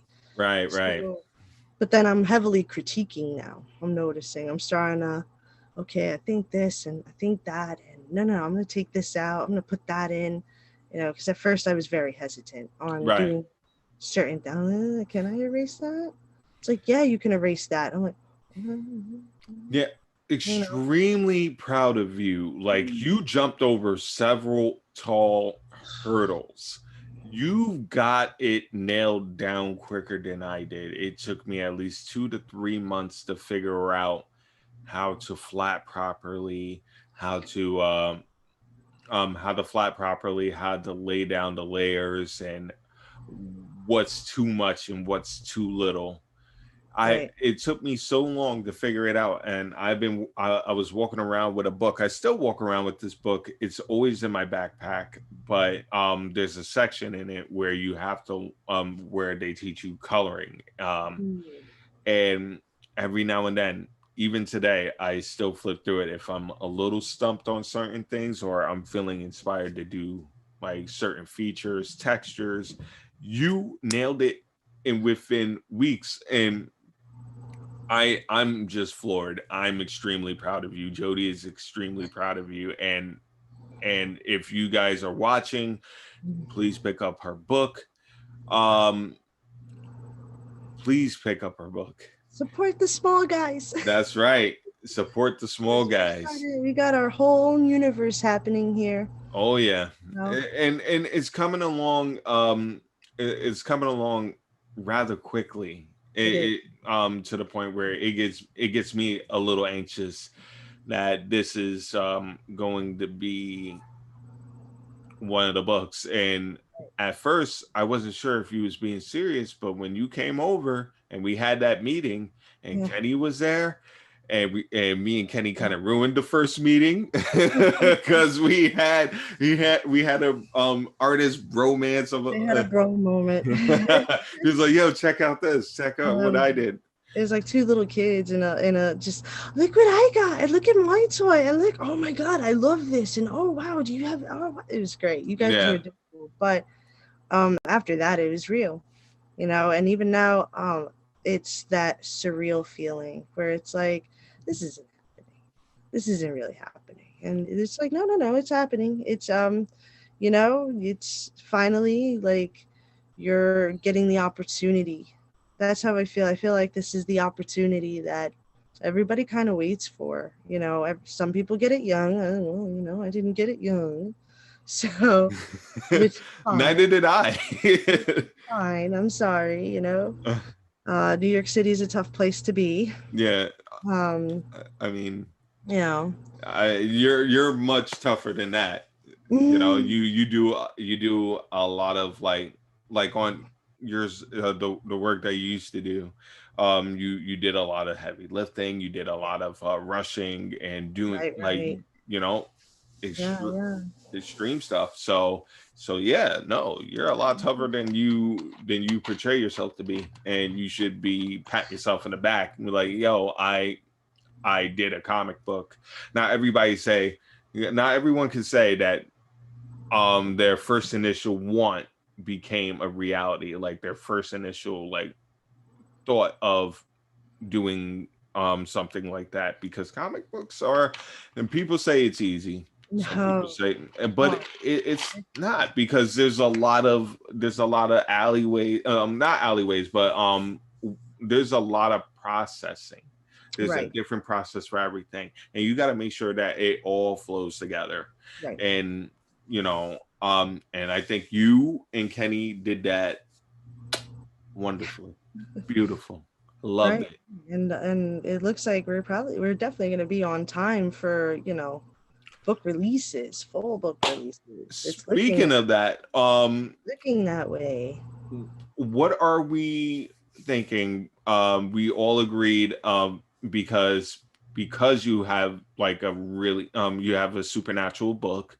We Mhm. figured that we pick a certain time Right. to Like release October. it. Yep. Like October. So Because that would be especially like beginning of October, because that's a nice way to kickstart. Maybe some of my characters could be Halloween costumes. I would love to see that. yeah, I'd be down if I could find somebody to like pick up these costumes. Like, hey, look, I'm so and so. And the thing is like the characters are relatable, because the one thing I always had one issue with certain things, and it's not portraying actual body types right, and actual people. Like these characters are actual people, so they're actual body types, actual, colorations. They have, it's real. You got right. one guy who's bald, for God's sakes. Like, so you have the realisticness of it. So that was another thing that I loved about it, and Kenny was able to nail that perfectly. Yep. Um, to the point where it's like, wow, yeah, like you could look at these characters and be like, I could see that person walking down the street. Yeah. You know. I saw one panel of you, and I instantly thought, I was like, yeah, he definitely nailed, yeah, definitely nailed Nailed that panel of you. And I was like, yeah, that I can see all of Marissa right there. Right, right. Um, Bangs and all. Well, not the bangs. Now I have the bangs. right. So, we got a couple of minutes left. Right. So, in 3 words, describe what is to be expected in the first issue of Night Shift, October 2021. Ooh, drama, blood, and boobs. I only laugh at the boobs part because I know. If everybody else wants to know, but get yourself some Night Shift, and you'll be able to know too. You'll be on the inside joke. Yep. And I cannot wait for you guys to read it. And Marissa, thank you for taking the time out to talk with us about your book, your hell of a creation. And thank you for even trusting us into making this a reality for you, as much as it was a reality for us as well. Thank you. I appreciate you. and thank you, Kenny.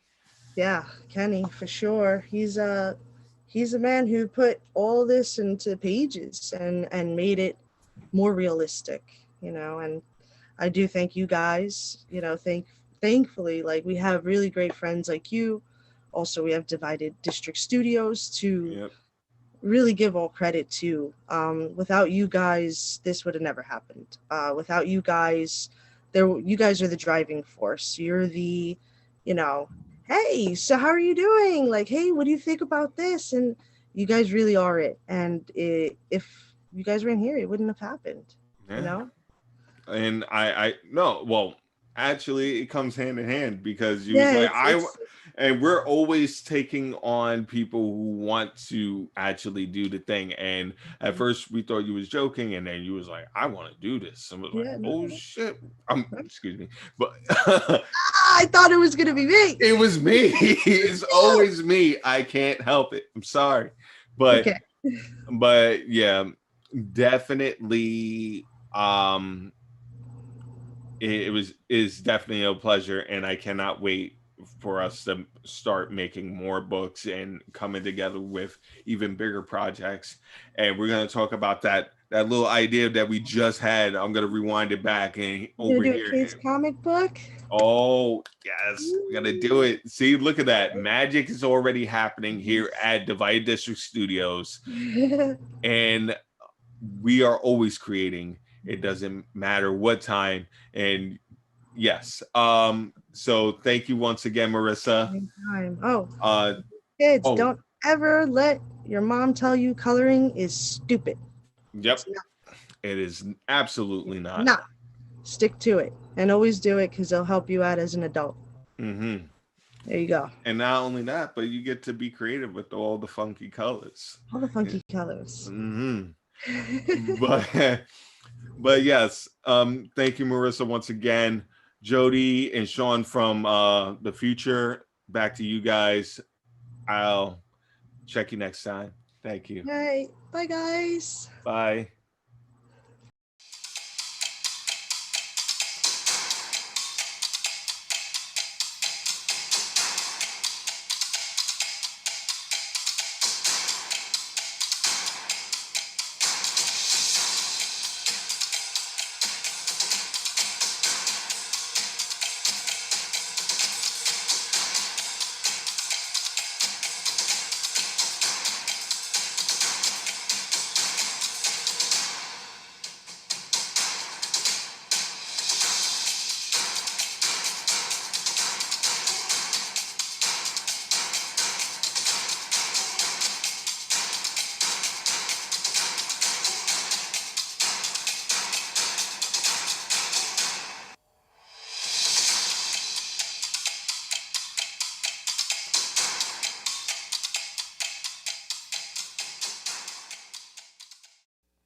All right. Hello.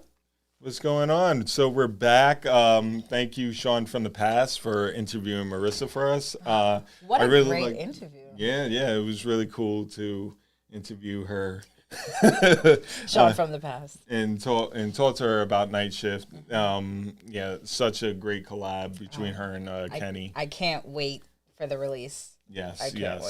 wait. So yeah, let's talk more about this Kickstarter. Yes. Thank you so much to the people who are already supporting.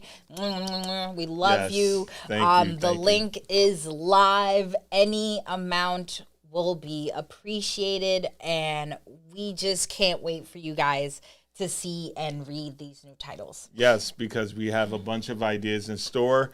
Without you, this cannot happen. So please drop in whatever contributions you can to make these projects happen so we can have more content, more creators, more imagination, and more books. So please Exactly. do the thing. Please do. Back us up. All right, so next up we have Derez. Yes, she is another member of the Divided District fold. She is not only a great artist, but she is our first manga artist Yes. and writer. Yes. And I cannot wait. I've known this lady for a very long time. She is absolutely amazing with all that she does. Yes. I can't wait to bring her in. Matter of fact, let's bring her in right now. Right now. Dave! Hi. What's going Hi on? guys. Can How you hear me? doing? Yes, we can hear you. Perfect. How you doing? Oh, we're doing Good. just great. Doing just fine. Everything is rolling just as good. I mean, I don't know what more can I say, but how are you? Talk about you. Oh, I'm nervous. Oh, Oh, don't be. honestly. Don't It's be. fine. You're fine. Don't be nervous. You look great. You sound great. Let's talk about you. Tell us about yourself. Okay. I'm Derez, and I am an illustrator.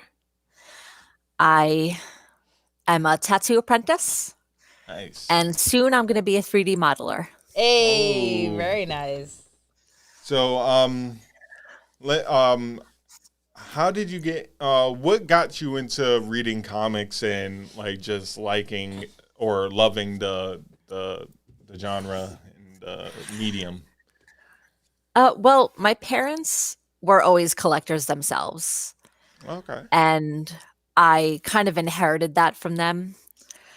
I grew up watching, you know, like the X-Men animated TV series, the Spider-Man animated TV series, Batman the animated series. So I was always into comic books. All right.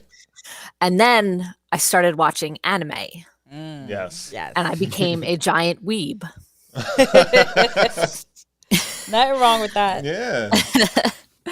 And so I got really into that, and I've been into it ever since. Like, I started in high school, I was really into reading manga and all that good stuff. So it's been a long time thing. All right. So, is there anything that you're looking at right now that's kind of fueling you into? Are you reading a lot more nowadays as a creator and adult? I wish. Unfortunately, I have so much on my hands right now. I have no time for things I like. I haven't picked up my Switch in like weeks. I know that And feeling, playing video games and not being able to, Yeah. not being Yeah. able to play them. Right? yeah, so it's been a struggle because like I said, I am doing an apprenticeship. I'm going back to school soon. I'm going to be working full time soon. So I have a lot on my plate right now, and I'm a Mhm. little stressed, but I'm excited too because, you know, people are going to be able to see my work, and I'm like really excited about that. Oh, we're excited for you. Yeah, we can't wait. Because this has been a long time coming. As long as we known each other, we almost know at least almost 20 years. Yeah, it's been a while. And you know, you and I, we've always drawn together and just shared art.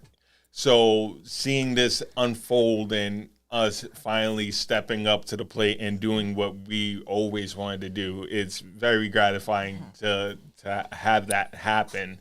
And I really want that to happen for you just as much as I want it done for us. Yes. That's definitely the goal, because I've always been intuitive with that. It was like, oh, you're not drawing, you should be drawing today. You should be drawing now.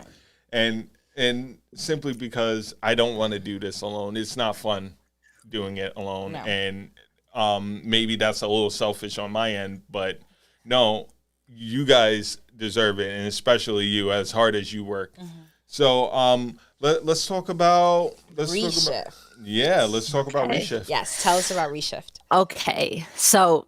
Let me start off by saying I'm sorry that I changed it so many times. No, No, dude, it's- you have no idea how many times Sean and I have edited our books. So you're fine. You're fine. It's okay. So I started writing this story as a novel, not a comic. I wanted to be a published author. I started writing it back in, I want to say 2015, when I was going to FIT. Okay. And because I actually started writing it as a project for one of my classes. I was taking a comic book class and we had to draw a comic for it. So I came up with the idea and I was like, cool, let's do it. And can you still hear me? Yeah, no, you're we're coming in listening. clear. No- We're just no worries. listening. We're just listening. Yeah. Oh, no, I'm just making sure because you just completely froze on my. Oh no, no, we just standing still. We're literally that focused on you. Yeah, We're because just like I've never Right. heard this story before. exactly Yeah. me And- neither. So it's new for us as well. Yeah. So yeah, I started it a while ago and I've been working on it. It's my baby. I've been working on it for so many years now. And it's changed so many times, and all, you know, the characters have been altered so many times. It's a little ridiculous, but I'm just happy to finally get it going. And it's so, to talk about the story a little, it's about a young girl in high school.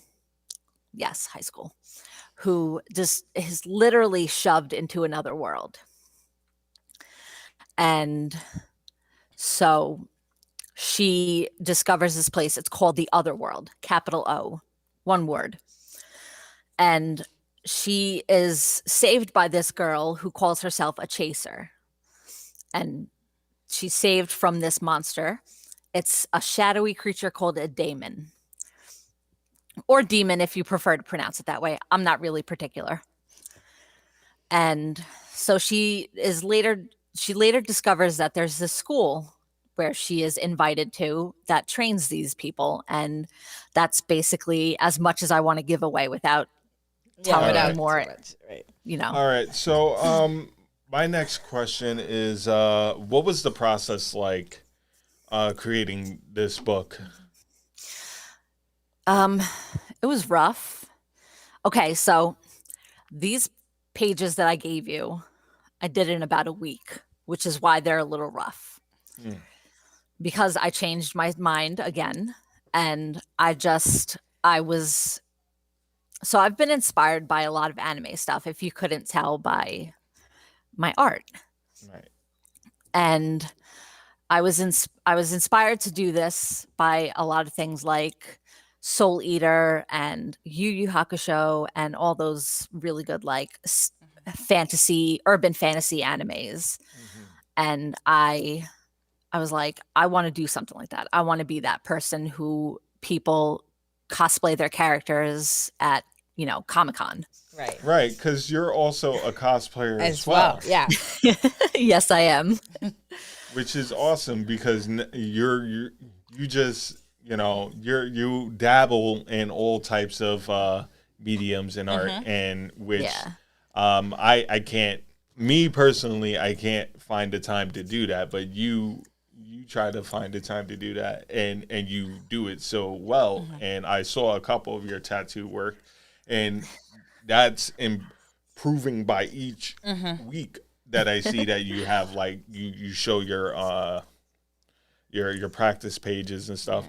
And I'm telling you right now, process is pretty intimidating because a few people have asked us if we would do tattoos as well. So even seeing you go through it, we're just like, wow, like maybe it is possible to learn how to do it. And I want to say this publicly: you got a piece of canvas in me. So Yes. if you need any practice, Let us know. yep, and we'll pay you. I will definitely need people, so I'm gonna need bodies eventually.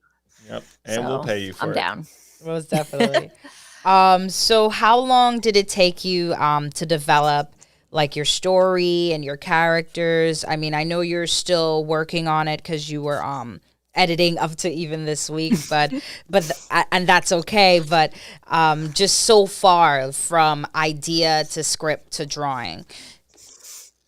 It's been 5 years that I've been working on it. I've been, for the graphic novel part of it, it's only been maybe a year or two that I've been thinking about converting it to art. Okay. But I've been writing the book for many years, and I'm really excited that it's finally getting out there. I still have to finish the book itself, and then, of course, the graphic novel, but I'll get there. Exactly. You started. That's all you exactly. need to do. Yeah. Just start. You know, the first the first thing you notice or the first thing you don't notice in a 1,000-mile journey is the first step.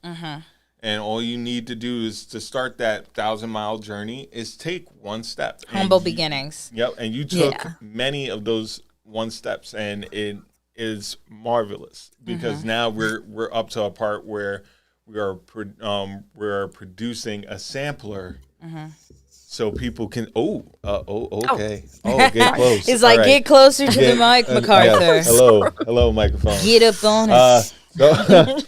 So now it's marvelous because we're showing the growth of Reshift, and it's been a long time coming. But my question is, who do you enjoy working on? Which character do you enjoy working on the most? Who did you say, you know what, I want this person to have this, and I want that person to have that? Scratch all that. Let's change this. Who did you edit most, and who did you enjoy editing most? Okay, so I think I would say my favorite character is Jackson. He is the light of my life, my son. Oh. and I put a lot of work into him. He's inspired by a lot of my favorite characters, and I just really enjoy his personality. He's kind of, to excuse my French, he's kind of an asshole, but he's like an asshole with a golden heart. Oh. And I feel like I've put so much work into him. He's changed so many times, but he's always at his core been the same. And I really kind of connect with him personally. That's really cool. That's really cool because you definitely wanna have that connection between you and any of your characters, and there's always someone in the book that you want to, like, you know, you adore the most, or you see yourself in that character. Because I know I have that problem sometimes where it's like I love the character so much that I'm injecting my own insecurities and little pet peeves into the character too. Or like for me, like there'll be times where I'll create a character and I can't emote to its personality yet. There's no emotion, there's no personality in the character, so I can't feel what this character is feeling. So I have to put this character into the pot again to let it cook some more until it was like, oh, it has some life now. All right, Mix it up, done. edit. Yeah. Hello, a whole new character. It's a bottle, but You're a it's a whole mess. new character. But yeah. My other question is, what is your influences? Like for what are your influences on world building and character development? Okay, so, well, my biggest influence is my favorite artist, Yume. She's doing a comic called Fisheye Placebo, and if you have read it, you'll kind of see the artistic similarities between it. But then, like, story-wise and world building, it's definitely always been like Soul Eater is one of my favorite manga. I love it. My Hero Academia and Yu Yu Hakusho, all my favorites, and that's my biggest influences are the animes I watch, and my characters they come from a mix of things. Like my main character, Griffin, the girl, she's inspired by all the K-pop artists I love. So it's like I pull from different places. All right. I too am a fan of Yu Yu Hakusho, so I just want to know because one of my characters is based on Yu Yu Hakusho as well, which is Glory Red. What character is would be based on your book Reshift? I think from the way I was trying to write it originally, he is a mix of a few different characters, but Jackson is kind of like inspired a little bit by Yusuke, the main character, because I love Yusuke. Who doesn't love him? Yeah, Yusuke is dope. And I definitely pulled from Goemma, right? Or is it Gemma? Yeah. Goemma. I always mispronounce the name. But yeah, no. What's the? Sorry, just had a little like hiccup. had a brain fart. Yeah, because I'm still thinking about Yu Yu Hakusho. But I guess our next question is, what made you, I guess, finally say yes to Divided District? And also, apart from that, what made you finally want to publish the book? To be quite honest, the second Sean came to me and said, hey, we've got this thing going on and we want you to be a part of it, I didn't even have to know any information. I was just like, yes, I'm down. Just like, yay. Anything Sean is a part of, I'm down for. No, because I was like, yeah, just like that. It's sort of like Justice League had that Flash Assemble. and Bruce Wayne moment. Yeah. Even though I'm not as stoic as Bruce Wayne, so I came in like Doc Martin from Back to the Future. D, I got this thing. We need you. We need you to draw something. So how long have you guys known each other? To that capacity, like you guys went to... Yeah, we went to met Curtis in Curtis High together. School. We went to high school together. Yeah. Yeah. So since then, you were drawing. Yes. Mhm. Okay, so I've actually been drawing my whole life. Okay. My mother always used to say that I've been drawing for as long as I can hold a pencil. But I didn't start getting serious about it until I was like maybe 18 to 20 years old. I started really cracking down on my art and improving it. And then that's when I decided to go to FIT to get some professional help in getting my art to a place I wanted it to be. So I've been drawing very seriously for the last like 10 years. And I hope it shows. Yeah, no, it's definitely showing. shows.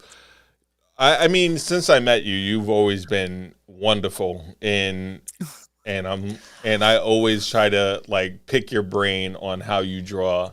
You know, we'll swap sketchbooks, and I'm looking at your line work back in class, and it would always be like, oh my goodness, I would never get this close. He's like, no, you just try and ask, how did you get there? And when I finally had the courage to do so, you're like, I just did it. I'm like, oh well, that's not helpful. There's no secret. Just do it. But you know what? It definitely was, because actually, watching you grow helped me grow.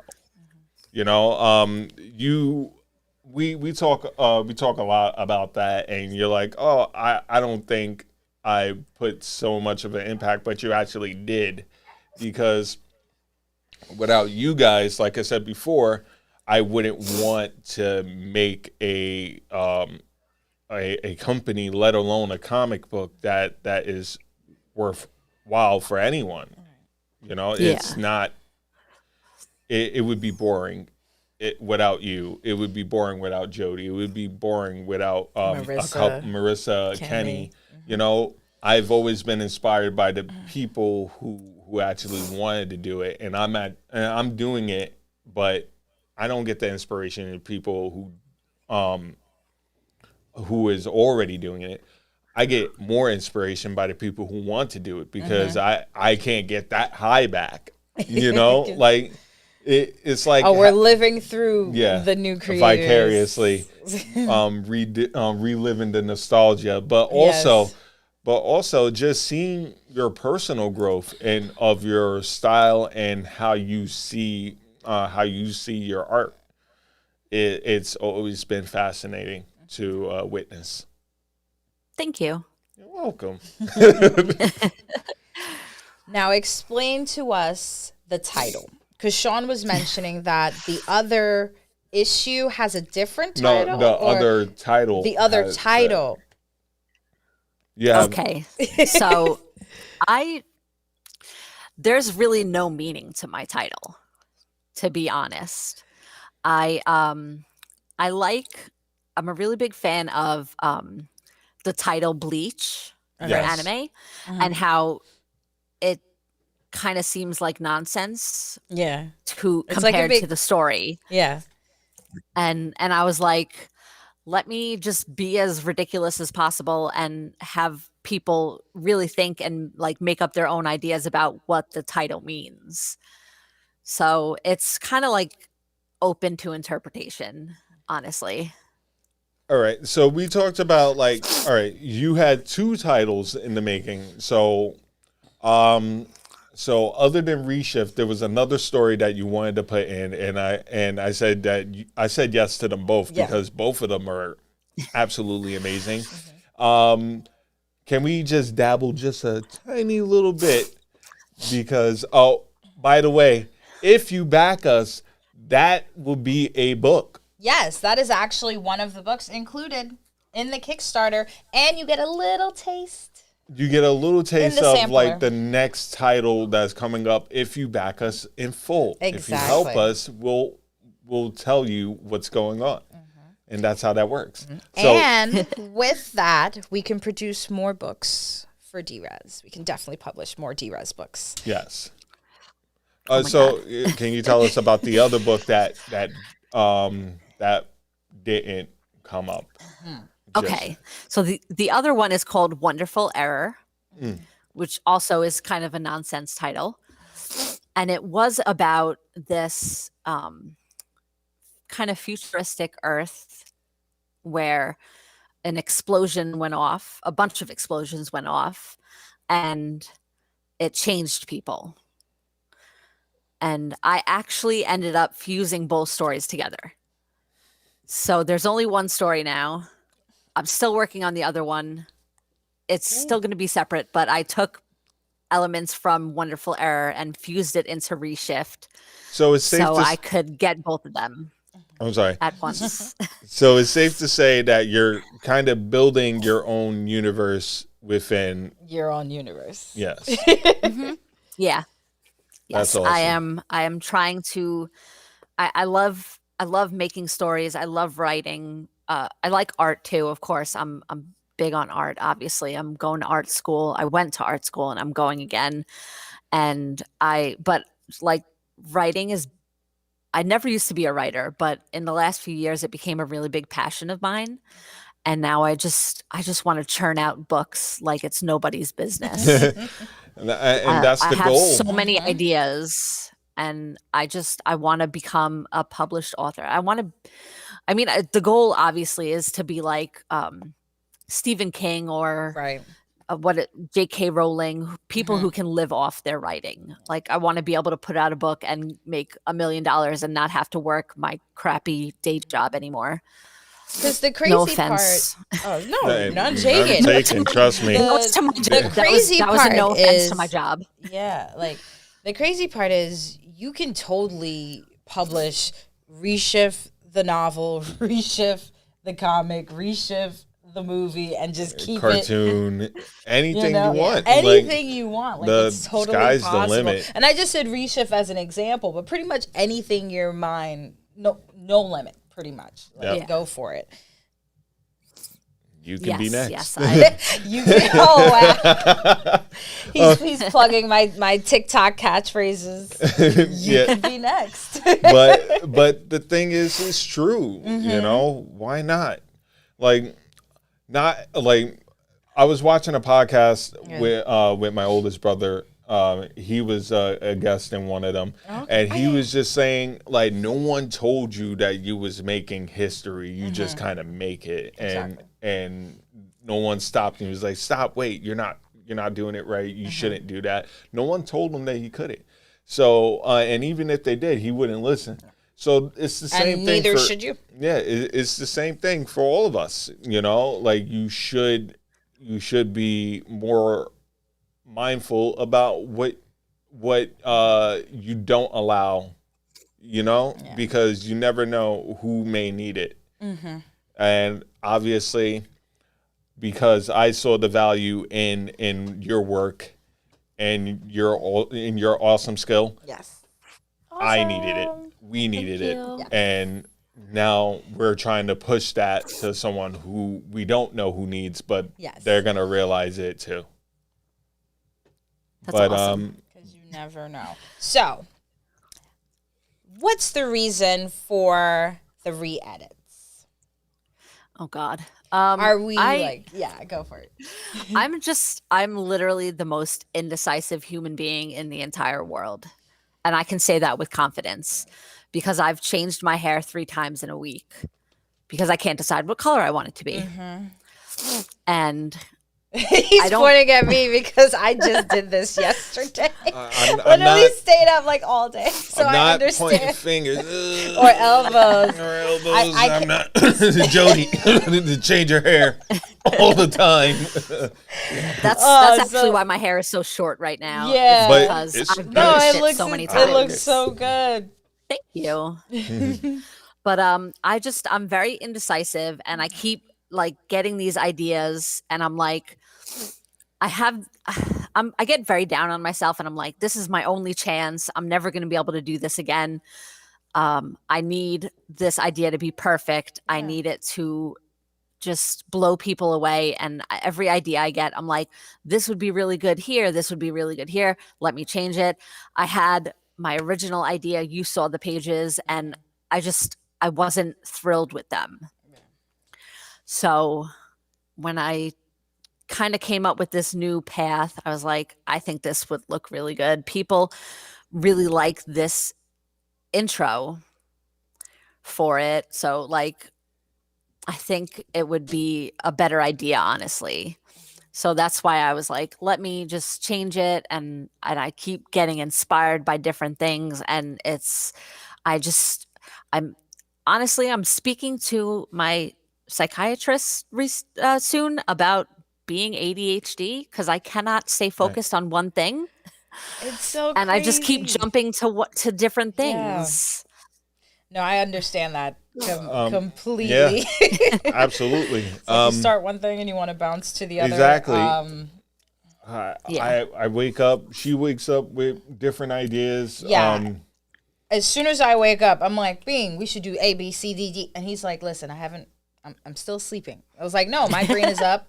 Let's move. And then when I wake up, I'm like, I have all these ideas. She's like, not yet. You still haven't done the thing that you talked about yesterday. Like, And so yeah, being a creative person and just having so many ideas in the bank. Sometimes it comes out in spurts, and Yeah. sometimes it flows out like a river. And sometimes you Yeah. gotta know what to catch and when to catch it. And I say you store them all the time. Every time you have an idea, just write it down. yeah, exactly. Yeah. And but at the same time, that is relatable. That is relatable. For It's- especially for issue 1 of Home and Worlds, I had that same thing, and even Yeah. now with issue 2 in the works, I'm like, ooh, I should do this, and oh, I don't like this as much. Once you do it, and then you sit with it, And you see it. you see it for what it is. You either decide it can be cooler, or you can just switch it all together. And either way, like, with the sampler that we're putting out, guys, Yeah. The you get a pages cha- may change. you get no. Well, the besides pages that, will yeah. change. Yeah. Like, you get a chance to see our process, our growth, our first initial thought on our pages, and then when you get the actual book, is a whole different feel to it. Exactly. Because I've re-edited Euphoria so many times because I wrote it novel form first. Same. And then after that, I had to break it down into a script. But then once I started drawing it, I'm like, you know what? I need to change this page because now it doesn't fit the script because my brain sees it. So I definitely understand what you mean. That's why we have no judgment when it comes to that, because we're editing pages on the fly as we're moving through the process. Right. Even if we got to coloring phase and we're like, crap, this panel really sucks. Let me go back a few more steps and redo it. So it happens, and it's all a part of the process. You just can't beat yourself up about it, because you know what I mean? Like, you got to just embrace that what you think the final form will be is going to come out. So just keep letting the edits happen. Right. But just don't overkill. Yeah. You got to land on something. Like Yeah. sometimes, because I've seen your process, right? While doing the sampler, and I was like, whoa, this page is fantastic. All right, this one, all right, boom, let's fix this, let's fix this, let's fix that. And you did it, and it came out fantastic. And you was like, I don't even want to use this page anymore. I'm like, what? Why? It's cool. Like, stop. No, wait. Right? But Because I know we talked about backgrounds briefly, because backgrounds is such a headache for me, but I Me do too. it straight anime style. Like, I just find a picture, or I take a picture of a place I like and I just draw over it. Thank God for the tablet. yeah. Because backgrounds are a lot. Like, Yeah. it's They're so rough. much.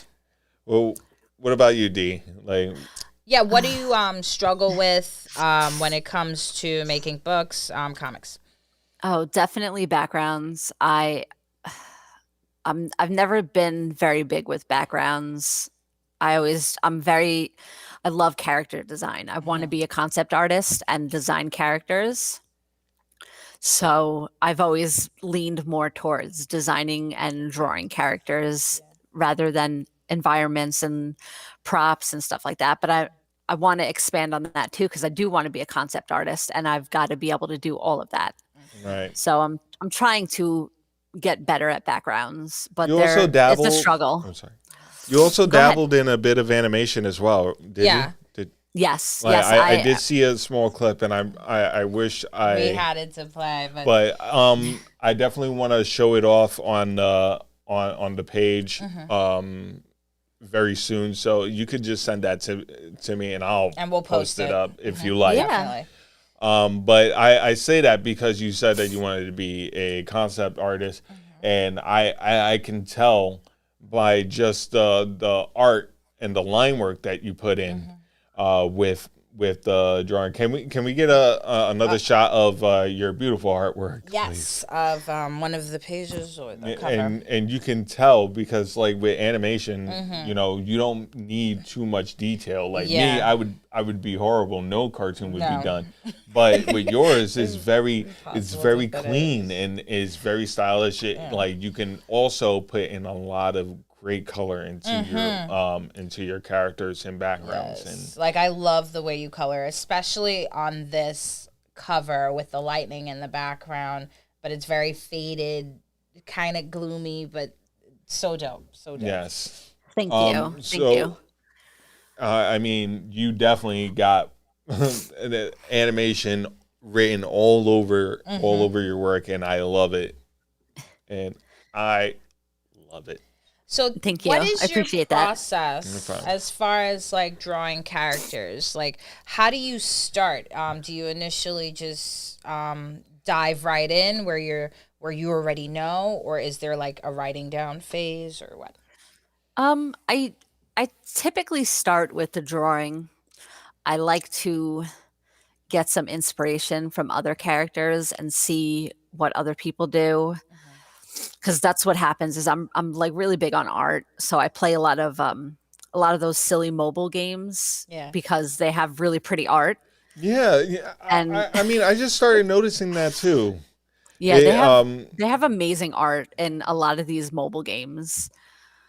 And I get inspired by it and I'm just like, you know what? I want to design a character like that. That's something inspired or similar to this. And I'll play a video game and like I was playing Final Fantasy VII Remake recently. Yes. And I was like, I need a character that's like Cloud because he's amazing. Yes, Yes. Cloud is Cloud is awesome. Everyone loves Cloud.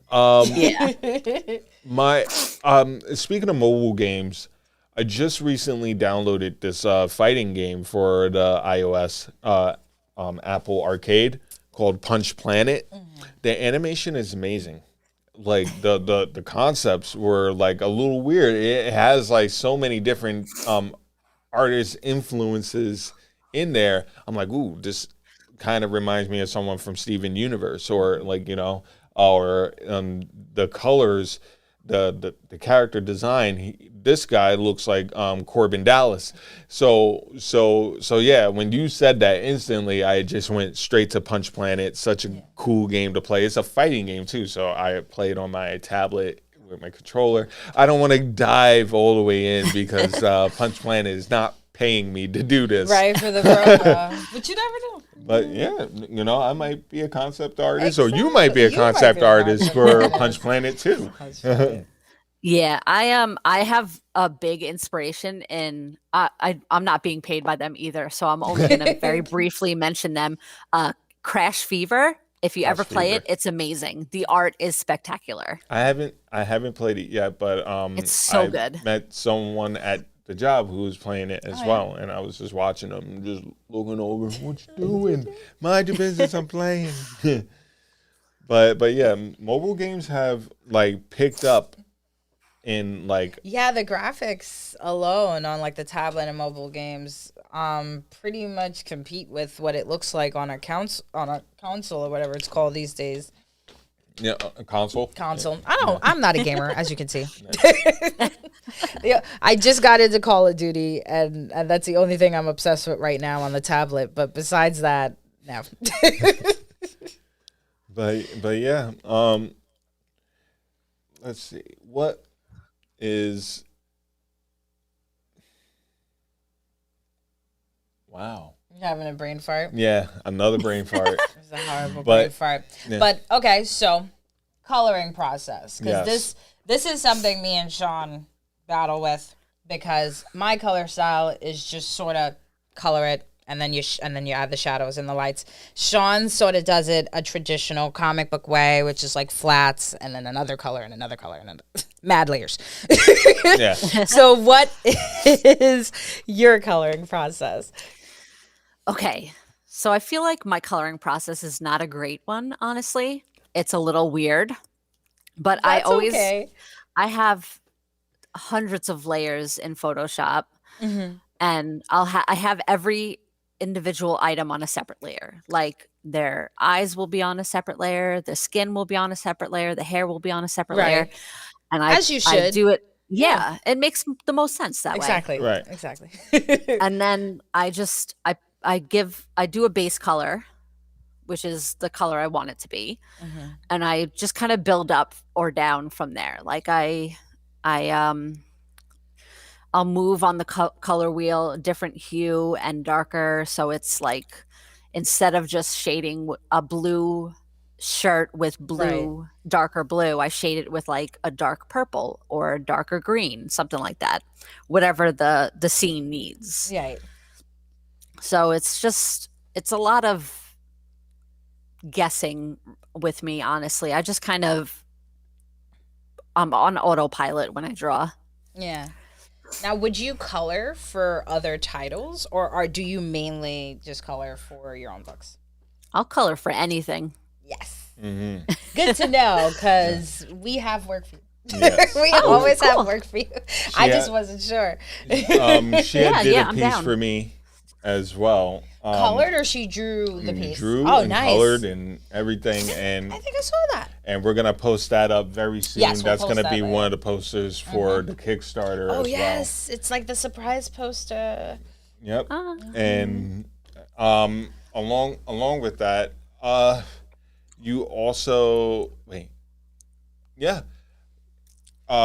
also talked about doing another piece, possibly either being another poster or another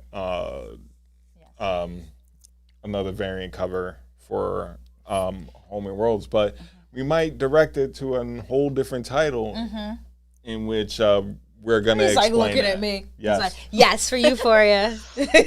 Well, He's like, Jody. But no, eventually, yes, that's definitely gonna pop up. I guess my other question is, when it comes to drawing, digital or paper, traditional? Me, I like digital because I like the shortcuts. I am 1000% digital, and I think all my art teachers would hate to hear me say that.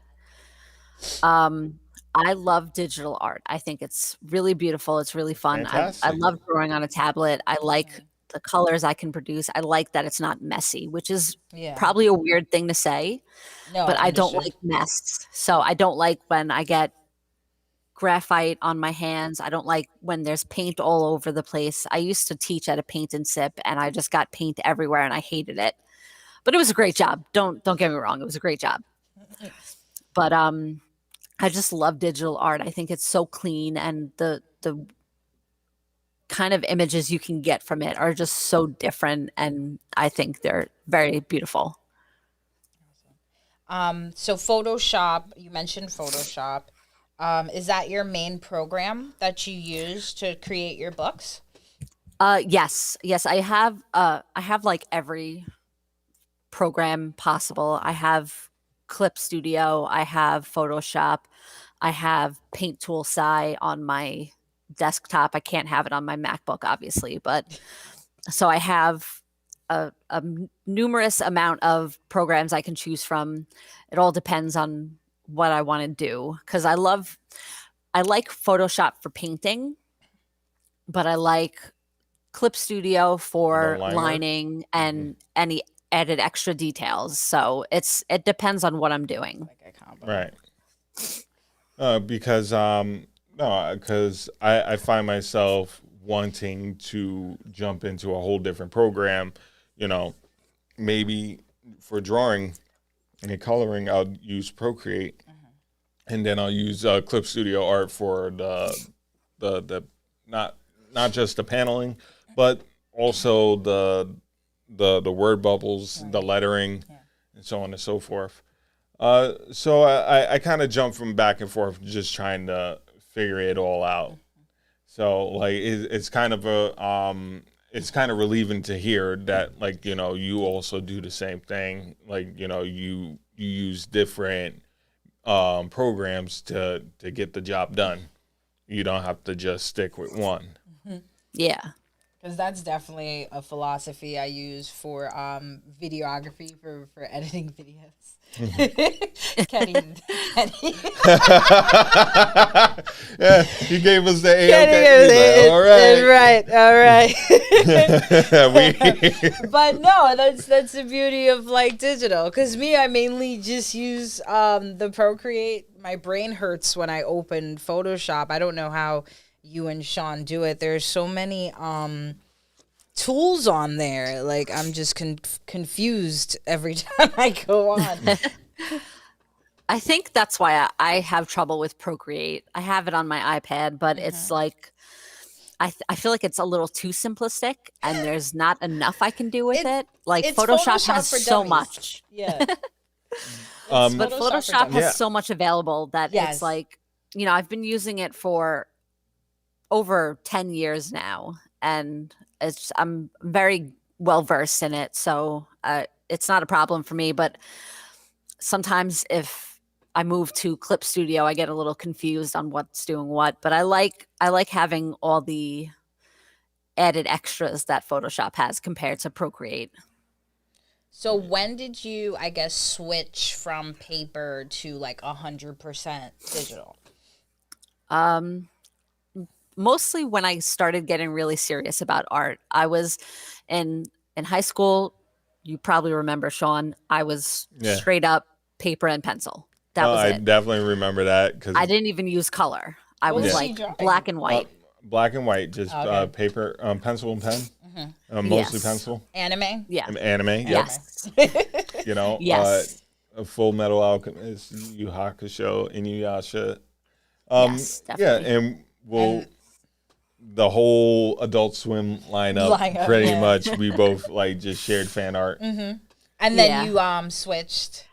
Yeah, I ended up getting a Wacom bamboo fun way back in the day when they were, I don't know if they even make that brand anymore, but I got the small one for college because I had, you know, when you go to college and you get financial aid, sometimes they send you a little extra that you don't use, and it's like, here's some extra money from your financial aid. It's great.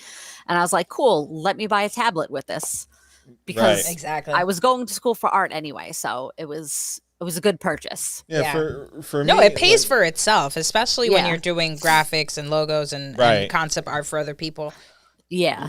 Also, so I like- got No, go ahead, sorry, D. go ahead. Go ahead, D. I was gonna say, so I kind of drifted solely into digital art after that. I got an XP pen. I just recently bought their big 24-inch one, so I can Yeah, be like a pro. And Uh, I'm Big just like screen. really I excited need about one of digital art. those. You know. I have one. I have an extra one. Oh, okay. She's like, all right, stop. Don't do that. Don't do No, that. I here." have, like, this 4 was I was tablets. doing a silent yay. So I wasn't stopping your yay. This was a silent yay. but yeah, what I was gonna say, my first tablet was definitely Intuos. It was like a non-screen. You just Yeah. it was killing my Same. neck.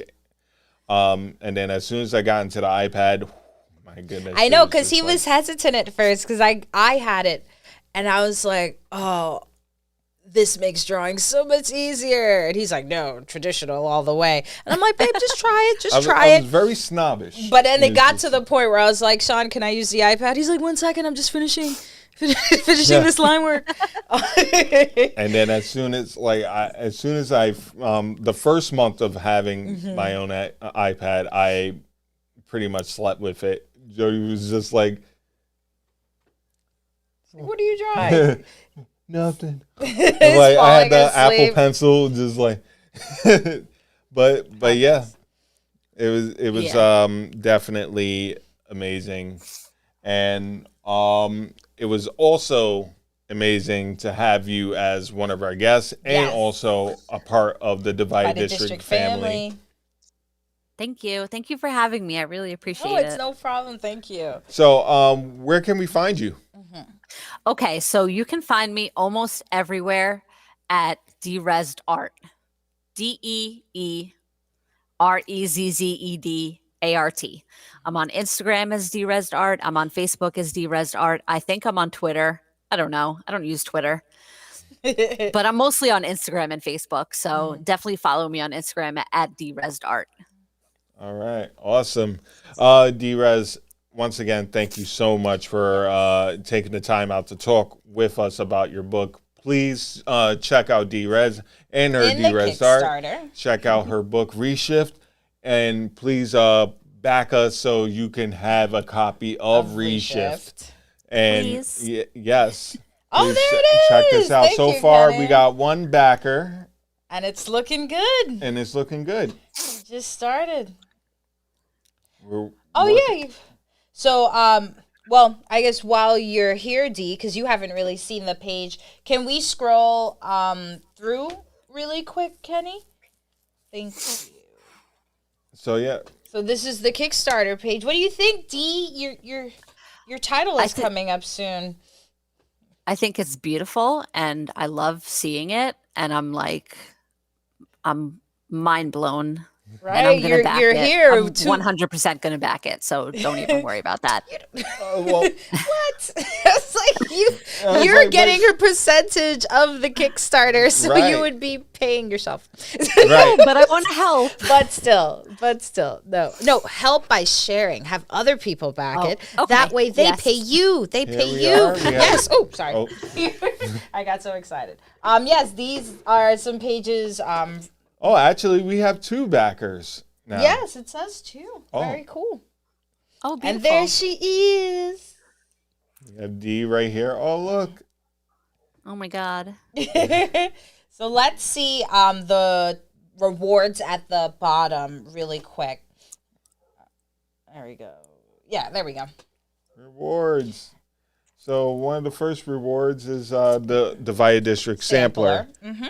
Digital and hard copy are available in the Kickstarter, as well as a poster of the cover art and a poster of every creator in the Fools, their cover art as well. As you can see, Derez is first right there, Reshift.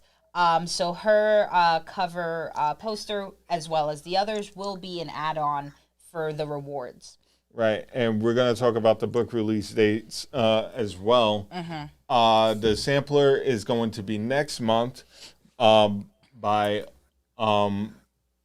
month in June. And then Euphoria issue 2 is coming out July. So we're going in a certain order where you will have a book just about every month or every other month. Exactly. And by Sort of the like end of the year. back-to-back releases, because the release dates are a little scattered. You pretty much get it. Yep. Let's slide down a little bit further so they can see.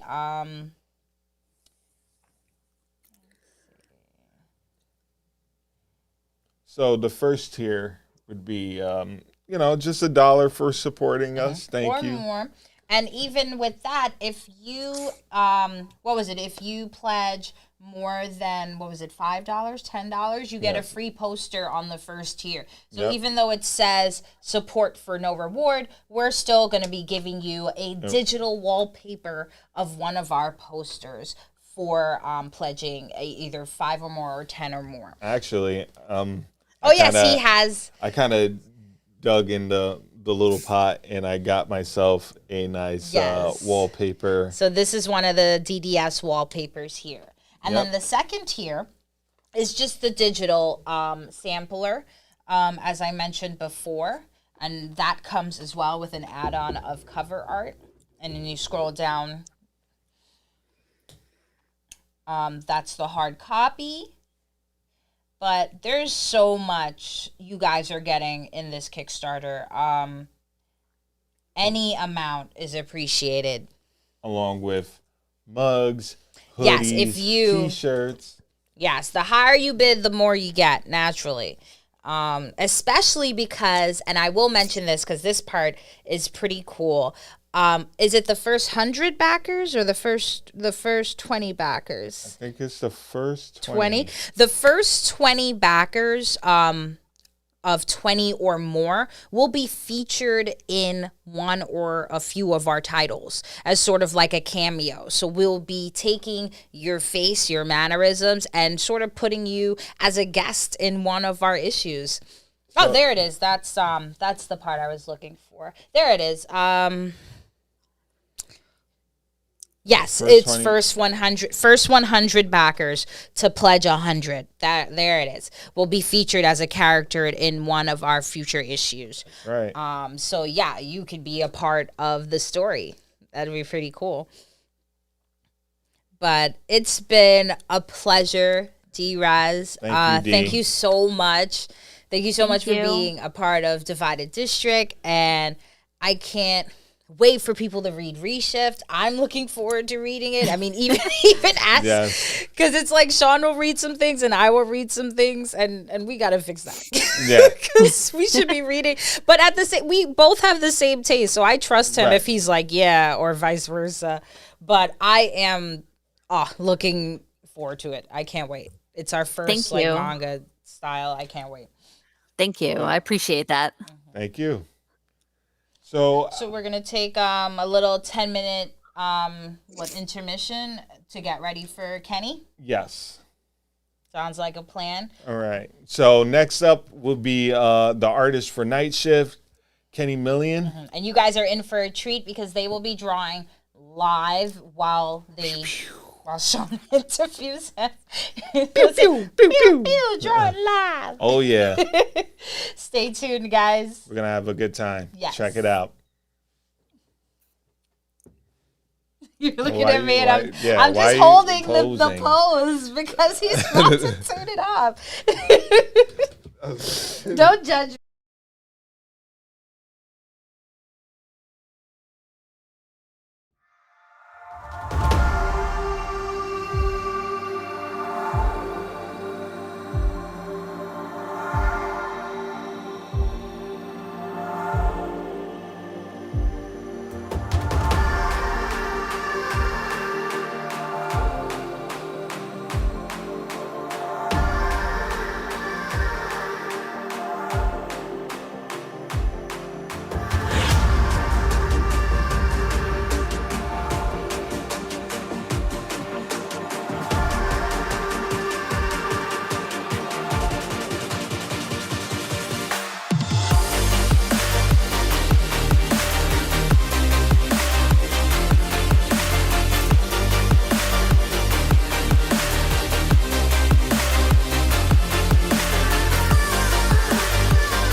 All right. So, in this segment, we're gonna have a special guest, Kenny Million, who's also the artist for Night Shift, and we're gonna link him on real quick, and then we're gonna do a live drawing of our characters and have a good time. So I just getting what's going on, Kenny? Yo, What's going on?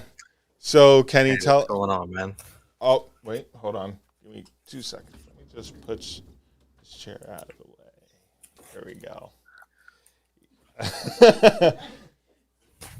Chair is still showing. There you go. That chair is canceled. All right.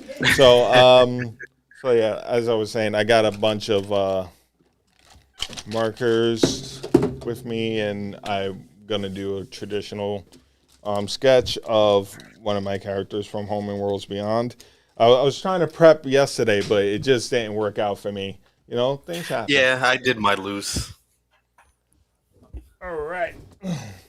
So it'll be So more I of think- a inking demo, I guess. All right. Hold on. Just need a few things. Right. Now I got to get my bag. 2 seconds. This sort of thing happens all the time.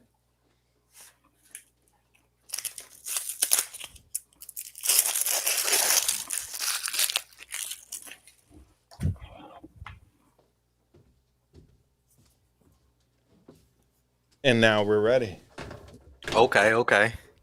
So, Kenny, tell me Happy about Saturday. yourself. Well, tell What's them going about on? yourself. I already know enough about you. My name is Kenny, aka Mr. Mister _ million, aka Kenny Con Queso, aka Ken Boyardee, aka oh shoot, it's Kenny, aka damn, it's hot in here. You know, what's going on?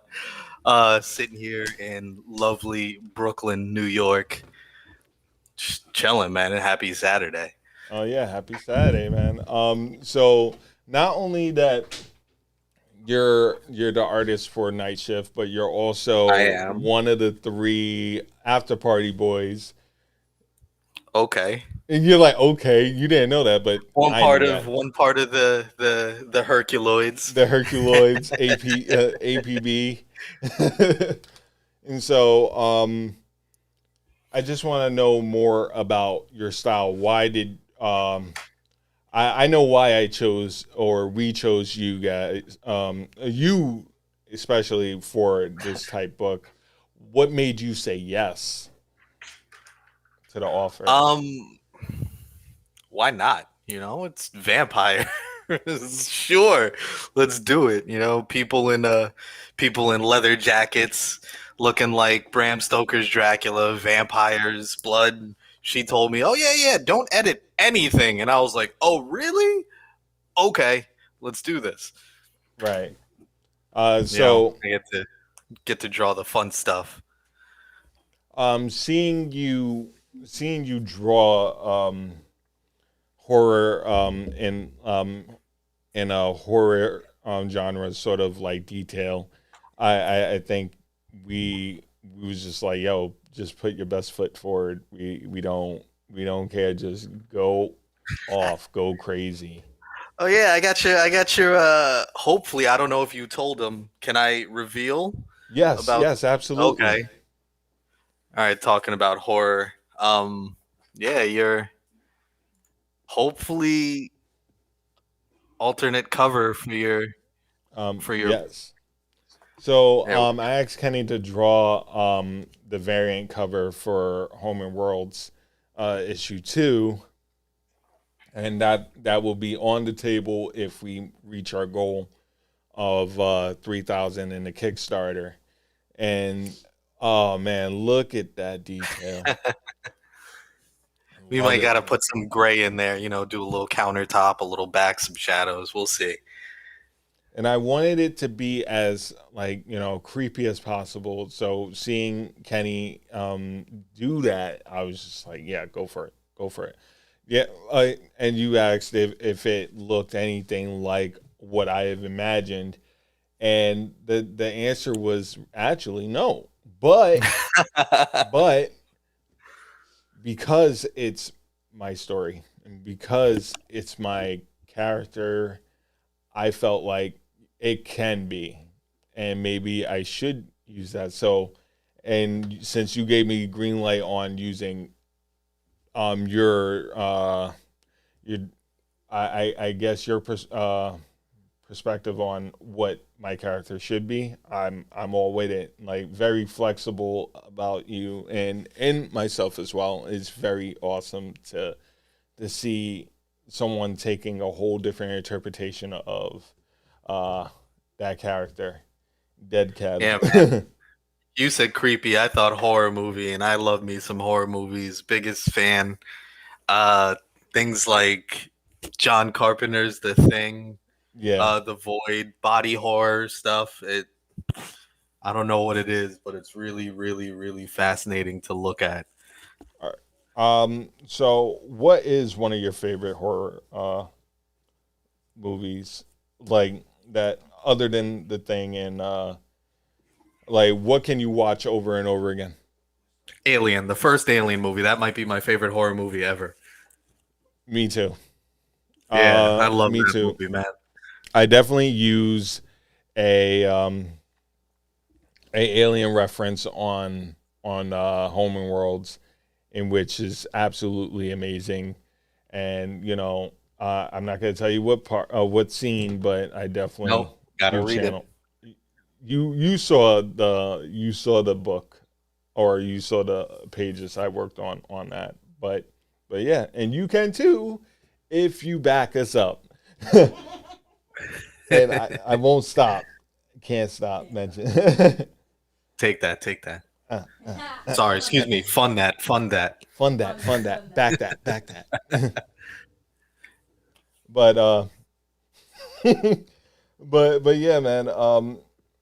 So tell me more about your approach on the characters. What were you allowed to do other than just go off, and what was your favorite thing to do? I got a decent amount of creative go ahead. I got a bunch of reference, and it was like, yo, this is what you want the character to sort of based on. It doesn't necessarily have to look like this person, but this is the world, this is the style. I didn't know vamping was such a big thing, and I had to take all these characters, and I had to do a bunch of research into the culture, into even 17th century clothing, because it's like a mix, some goth stuff, and try and take that and be like, all right, this is where we're going with this. This is where we want to take this. Let's see what comes up with it, you know? Right. Um, did you have like a favorite? Did you have a favorite page to do? That you worked on so far? It's a tie between the first and another page. I don't know if Marissa's not here. I don't know if I want to. Nope, go for it. Yes. All right. Yes, you heard what she Let's said. see. Oh, all right. Let's see. It's between. Honestly, Yeah, show us a little bit of something. Give us a little this bit. was a lot of fun. Yes. This is one of my favorite panels down here. I just try my best to make it as funky as possible. And I also really liked this one too. Ooh. My werewolves were probably my favorite thing to draw so far. Very clean. Very clean. Yeah, they're different looking. Yeah, and you get like the Teen Wolf werewolf over here. So Yeah, because not everybody should look alike, you know. nah, So you man. definitely nailed that when you portrayed these characters. And what I love about your style is that you run heavy on black, you know, and then you also back that up with like the detail to go with it, and it doesn't look muddy. It looks super clean, and you don't you don't really need much. You just do. You just wow. Oh my goodness. Oh snap. All right. All right. All right. We getting. It's getting too much. I'm like, oh my goodness. I don't know if I can show the last page. No, no, So no, no more. You're giving too much sauce. which is funny because that's my favorite one too. Hold on, Yeah. can we put a paste up somehow? All Let me right. get like a napkin to cover this part before they hit you with something. You gotta log off. Oh. Oh. Here we go. Wow. Woo. Oh, I love it. That's amazing. Thank Jeez, you, man. thank you. I like this. I needed him to look like the Mac there, and I think it came out pretty good because that's essentially what it said in the script that he Uh, was enjoying himself and they were enjoying him. So our APB brother Chris Albright just said that variant cover is beastie. Yes, yes, absolutely. thank you. Man. I went back and forth with almost redoing it like 4 times. Yeah. Oh man. You was like, oh, I want to draw another. I wasn't feeling it for a bit, you know. All Sometimes right. you spend Wait, hold on, my bad. We're about to okay, switch the camera. We had a bit of work to do on that, but now we can show what I'm actually doing on okay. here we are.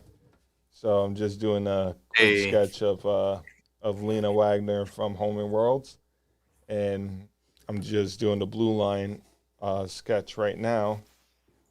all right, and we've got a little bit of kit over here. I started to do a rough 20 minutes in. I'm like, shoot, I'm just drawing the character. So I guess we're gonna do a little bit of inking. Yep, we're gonna do a little bit of everything. Okay. Yeah, we got an hour. We got an hour or Okay. so. Let's see. Let's get a pencil. Then let's tighten this up since we got some time. But yeah, so how we met was at a convention, and as soon as we saw your art, we was like, all right, we can't get rid of this person. We can't just say no to this person. We have to call you up for work because I definitely wanted you to be a part of this. We linked. It was natural. It was cool. So we definitely and Jody. Yes, it was Jody's idea. She was like, "Why don't we call Kenny?" I said, "You know, his style was so perfect. I knew it would fit. night shift." Yeah. So you your style definitely fit, and we had to get you in there. Well, I appreciate that. You know what I'm Thank you, saying? Jody. You're welcome. I had to pay you back for annoying you at the convention. Talking his ear off. And then Yeah, it's fun. That's all there is to do at conventions, especially slow ones. I mean, You just meet I everybody and talk to everybody. I thought that convention was pretty dope. We got to meet a bunch of people. I got to meet you. We got to draw. We got to play X-Men versus Street Fighter, which was awesome. Yeah, Even though absolutely. like I definitely owe you a rematch. We got to do that one day. Yo, that's funny. Speaking of which, you know where I was yesterday? I was hanging with one of my friends, and he came back to Brooklyn with me, and we went to that video game spot that you like. I'd Yeah, never been in there. It's super close to me. Brooklyn Video Games. Yeah, he ended up buying some games. Which is I great see they. because that's where I picked up my NES or my Super Okay, yeah. NES. I see they got a little bit of King of Fighters in there. Oh yeah. That was my jam when it came to fighting games. So like Street Fighter was always my jam. I wasn't until I wasn't, matter of fact, no, that's a lie, because I had what, King of Fighters, I had what was the other, it was like World something. Oh, I know what you're talking about. Yeah. World I want to say World Warriors, but Not I don't World know if War. that's. It was like World Tour of some sort. Oh, was it the monsters? Because No, there was Rampage with the giant monsters that they moved it turned into a movie that it was a SNK refused to game. see. Hmm. Because they did King of Fighters, they did Art of Fighting, they did Fatal Fury. I had Art of Fighting. Um, World Heroes. There we World go. Heroes. Okay. Thank you, They did Chris. Samurai Showdown. Yep, Samurai Showdown was amazing. Last Blade, which is a dope game that doesn't get a lot of recognition in now the present. My favorite SNK game was Mark of the Wolves. Yeah. Anything King of Fighters, anything Art of Fighting, anything Fatal Fury, I'm down with. Who's one of your favorite characters? I mess with Terry. I always did. I thought he was a cool dude. In some of the other games, I mess with the later characters. There's a dude. Uh, I don't remember his name. He wears like a red crop top sweater, and he just flips around and suplexes you constantly. He's Oh, got white hair. I forgot. Who's your dude if you have a dude? Uh, I totally forgot who. See, I only know so much. Messing up on the guy. It's funny. This used to be my jam, but like it's been so long. Even fighting games in general.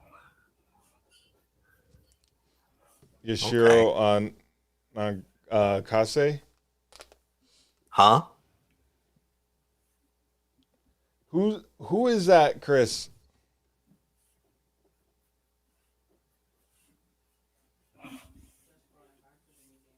Ah, okay. Oh, okay. All right, let's get to the nitty gritties, I guess. Pull out my Oh, yeah. favorite toys. Oh, yes. In which you got me into it as well. Kuratake's. Here we go. Wow.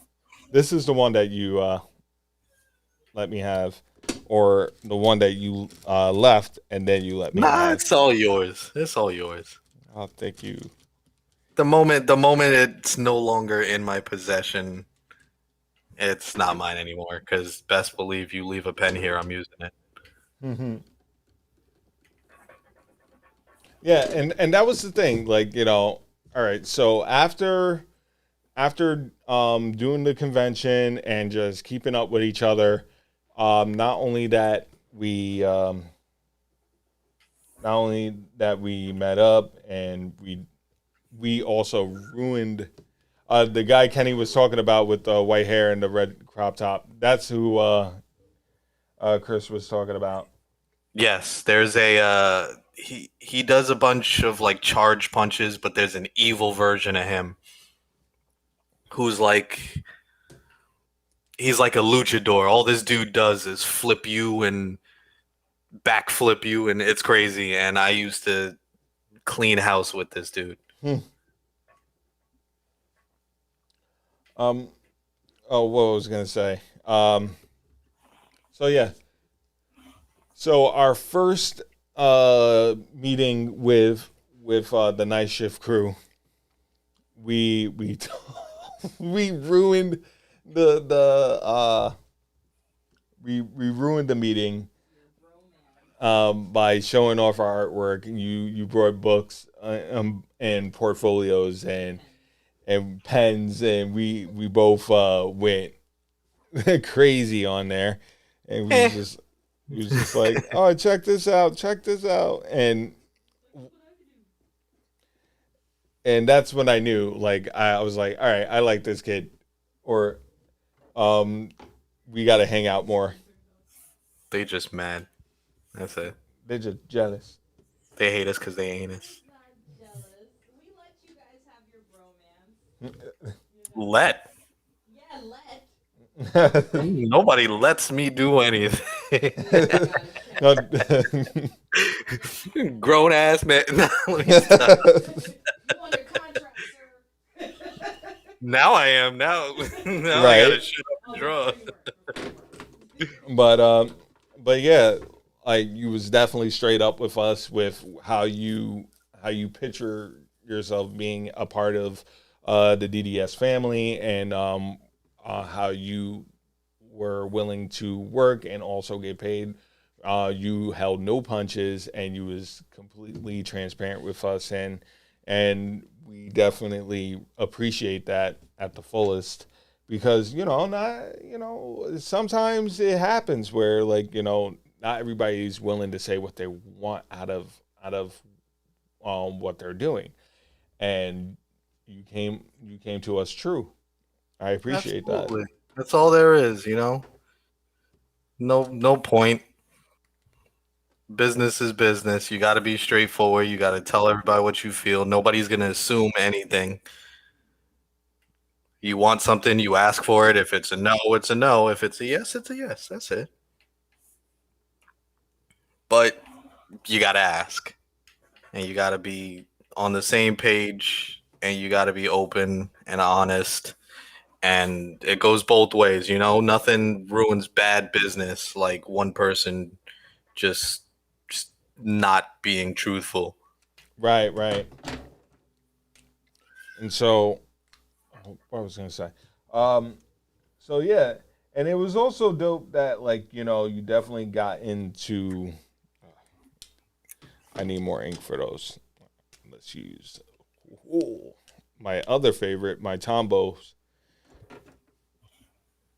But you also got into, like, doing lives as well with me, and which is awesome. And you're like, okay, I'm part of the group now. But I felt like you just kind of melded in. It's nonsense if you say no to. It's like the Simpson meme where he's like sort of backing up into the bush. Yeah. He just backs up into the divided district. But yeah, it's two always, easiest ways to meld with people I've learned in my life is art and, like, food, Art is just, if somebody else, oh, you cool, you draw, oh, all right, you draw, oh yeah, let's do it. It doesn't matter if they're some crazy professional or some amateur or some just kid you met on the street. Oh, what you drawing? Let me see. Oh, that's cool. Yo, this is who I am. Here's my Instagram, whatever. Let's connect. It's that simple. I've yet to meet many artists who, after just, hey, you draw, I draw, okay, and we're just, like, not cool because they're just too pretentious for themselves. Unfortunately, it happens, but it doesn't happen a lot. right. You always get the rare ones. Sometimes. One of my good friends, who's also an artist, I met because he came into the hobby shop I worked at the time, because another artist that was a customer of ours was like mentoring him, and he was like, "Yo, you got to check out this shop. This is where I go." He came in one day. I helped him find some books. We got to talking. We've been good friends since. Simple as that. Let's talk more about the hobby shop. Like, was it like the like for model? It Um, was Chameleon Comics. They did comics, cards, figures, retro figures, like the big expensive sideshow ones. He did everything, they had and he was there Gunpla as for well. about occasionally. If people requested it, he would find it for them. Right. Like I feel like uh if it's not in Manhattan, when it comes to ordering Gunpla, you have to literally order it. No one just outright buys a bunch of Gunplas and Yeah. display them. And in which, speaking of hobby models, I realized that Michaels is selling model airplanes and cars, in which they have a '89 Batman Do they? Batmobile. That's kind of cool. And yesterday I was there and I wanted to pick it up, and I was like, do I embark on this? Am I gonna have time to? But to have a, you know, and the funny thing is the boxing on it. It looks like they just had it out in like 1991 or some sort. So I wasn't sure whether or not I was going to, scratch that itch and buy the model, even if I don't set it up. But I was like, you know what? I'm an adult. I don't have to get this, and now I'm kind of regretting it. Yeah. I should have picked it up. It bees like that a lot. Hmm. You're like, I'm an adult. I make my choice. I don't want this thing. And then you get home But and I you're like, don't. I wanted the thing. I don't have to succumb to the hobby models and stuff like that. I make my own choices. I will not be roped in, and now I wish I kind of had Kind of wish you were room. roped in. Yeah, kind of wish I I got don't roped do in. a lot of models. I do the occasional figure, like the cheaper Bane Presto figures. I Yeah, have a I have a Gunpla that I want to put together, but figures are an expensive hobby, man. Once you're in, you are you're in. in. Yeah, no, you're absolutely right. I I recently did half of like this Gunpla back in December, and I never went back to it because of uh Uh uh oh. oh no it just the camera just kind of went off for a second, but oh, there we are.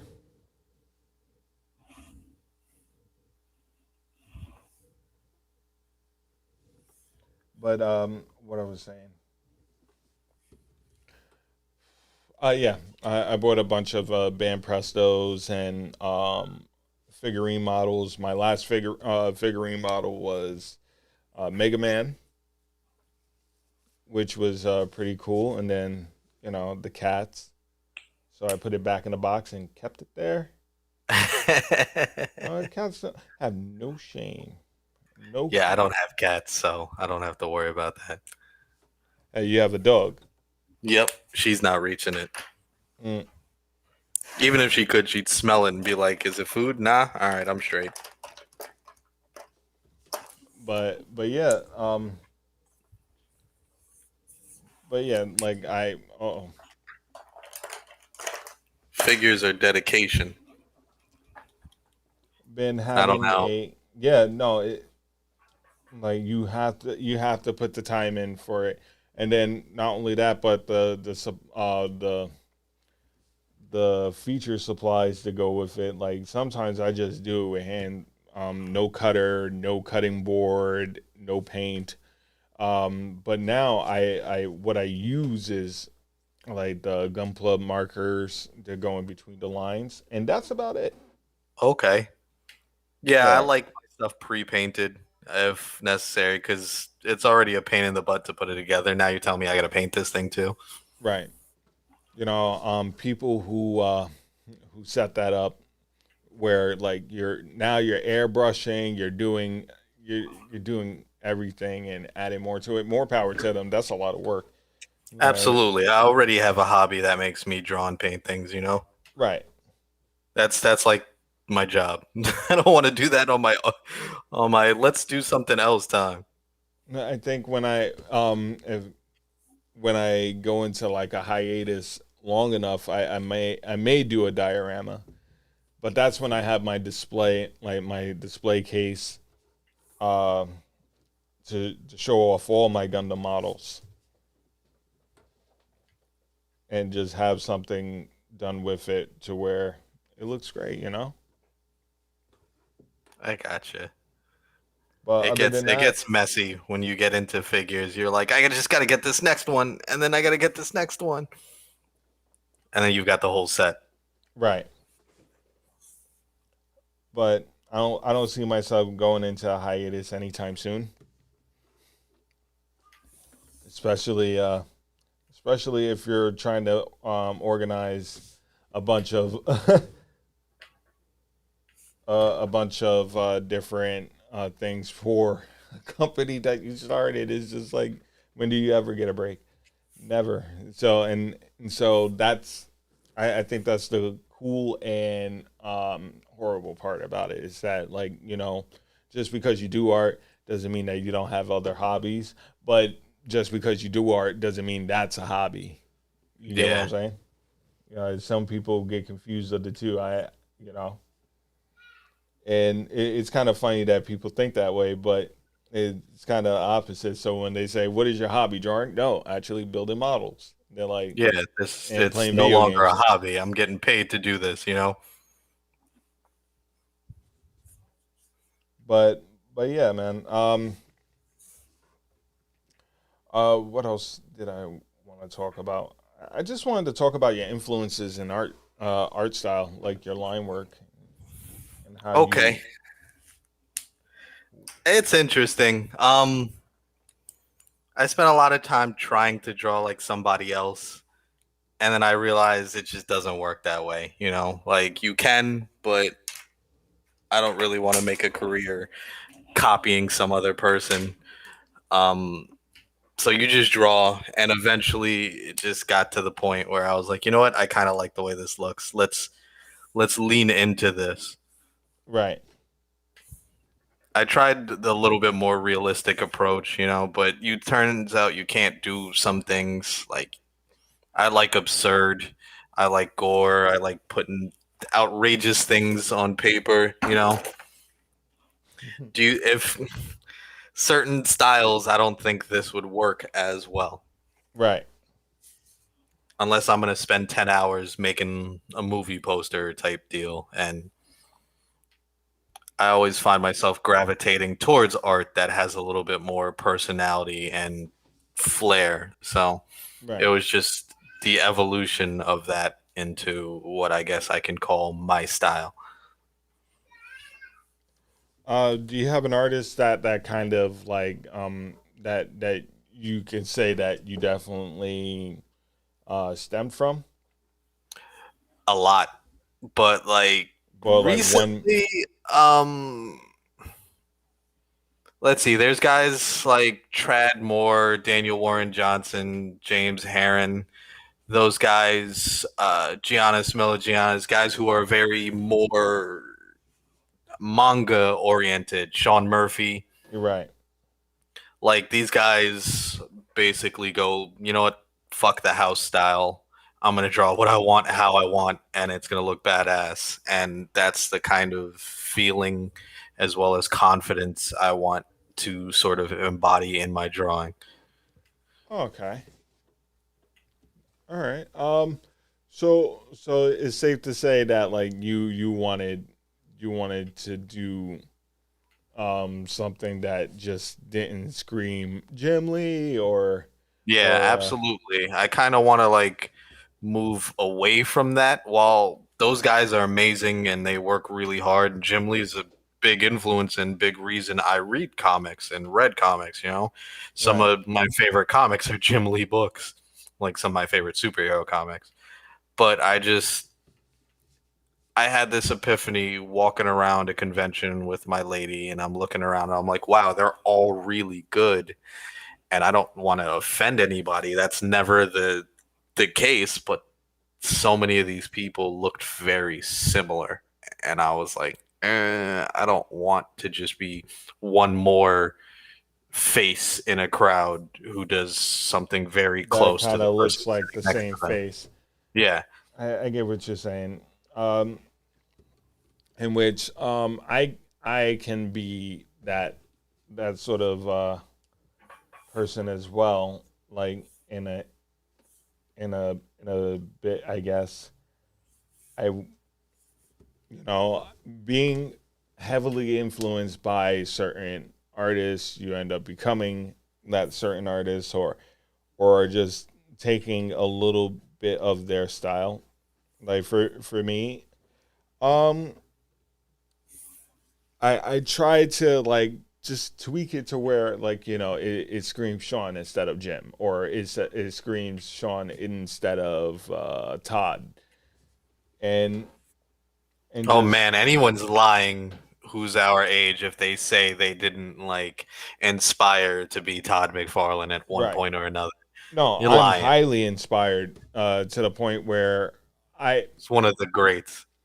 when I right before I put up my LLC, put up the LLC for Divided District Studios. What happened was I had this dream that I was at a bar and everybody was there, and and I was getting drinks for everybody at the table. And by the time I got to the table, I'm getting I'm getting bumped and pushed to the side, and everything is spilling on me, and I'm making a big mess and a big ass out of myself in front of people, and I'm feeling horrible.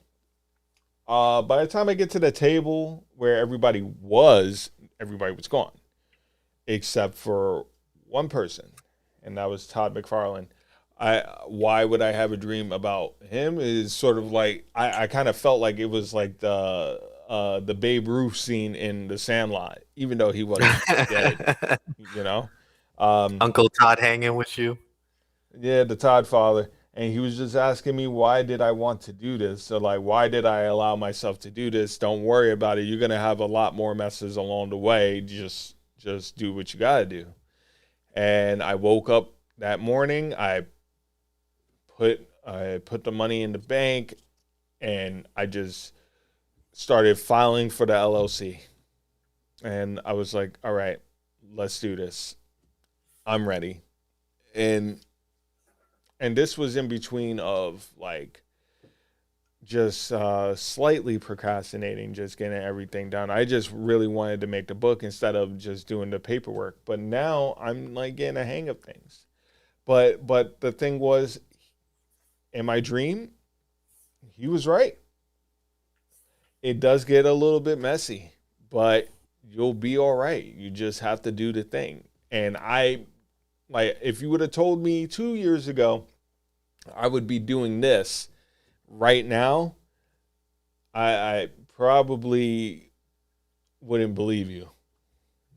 But now I'm like, I'm wondering what would I have told myself if we can do animation, and so on and so forth. That's why I kind of appreciate people like you, and Jody and Marissa D, so on and so forth, because it's all about pushing forward and doing exactly what you want to do. Absolutely. I tell people all the time. It's harder said than done.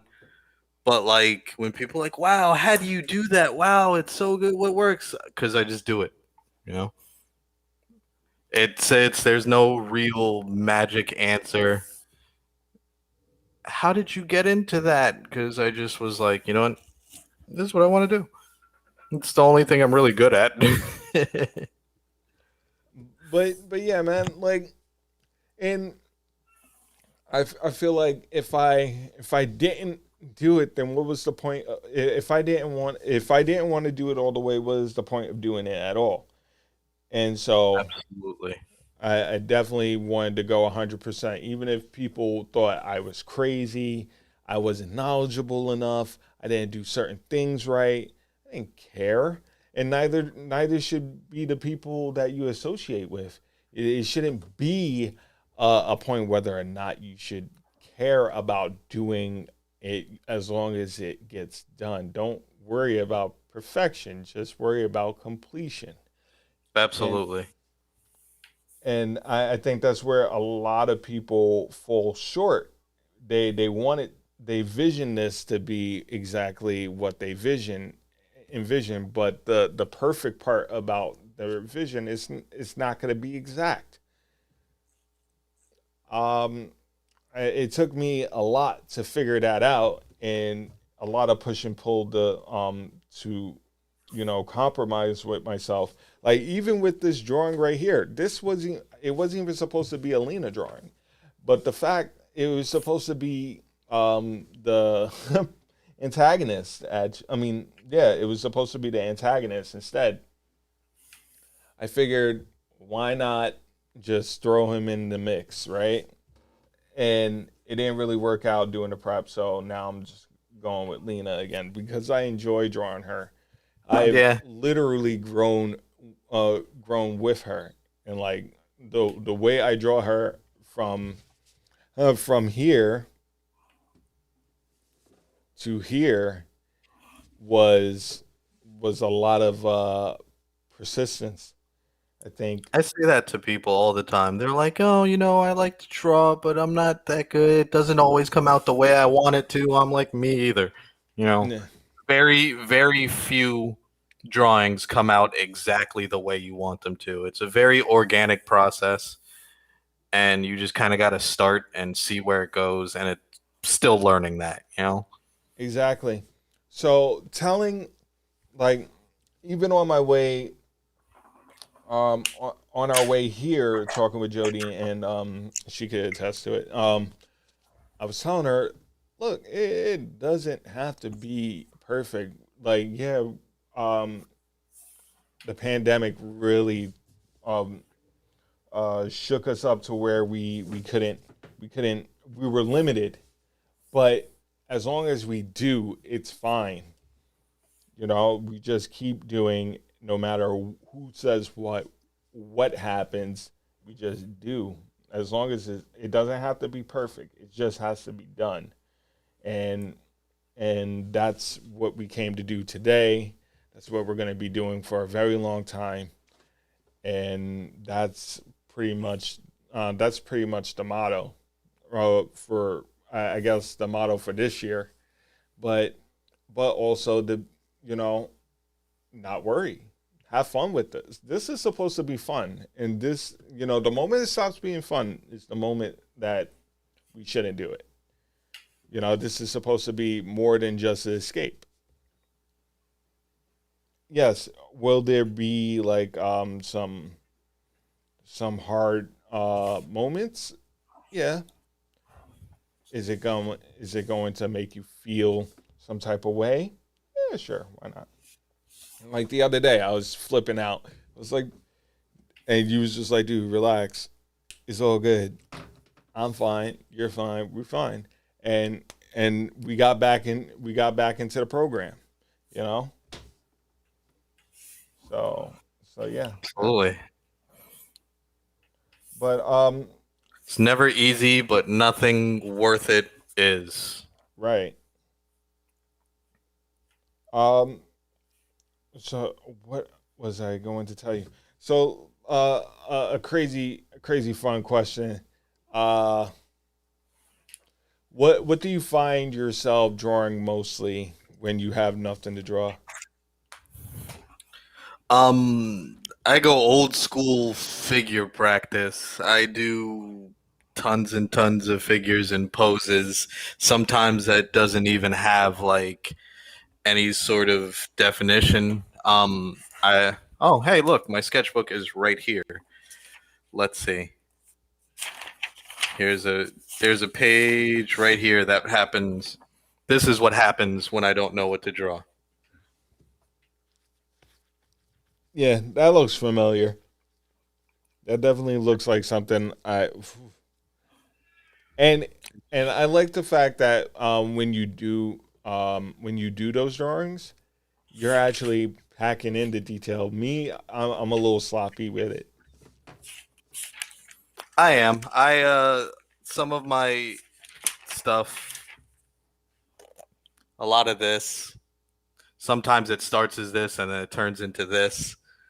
Um, yeah, sometimes I'll do like a rough figure and I'll move on. Sometimes I'll just do something and then I'll get further into it. You know, Right. like sometimes on the same page you'll have this and this. Just me trying things. I'm not like I'm gonna sit here and I'm draw this. I just sit down, I start, and then an hour, 2 hours later, I just look up and I'm like, oh, that's what happened. Okay, cool. Right. Now, my next question is this. Oops. You can just Windex that. Sorry, Kenny. Like just a little smudge.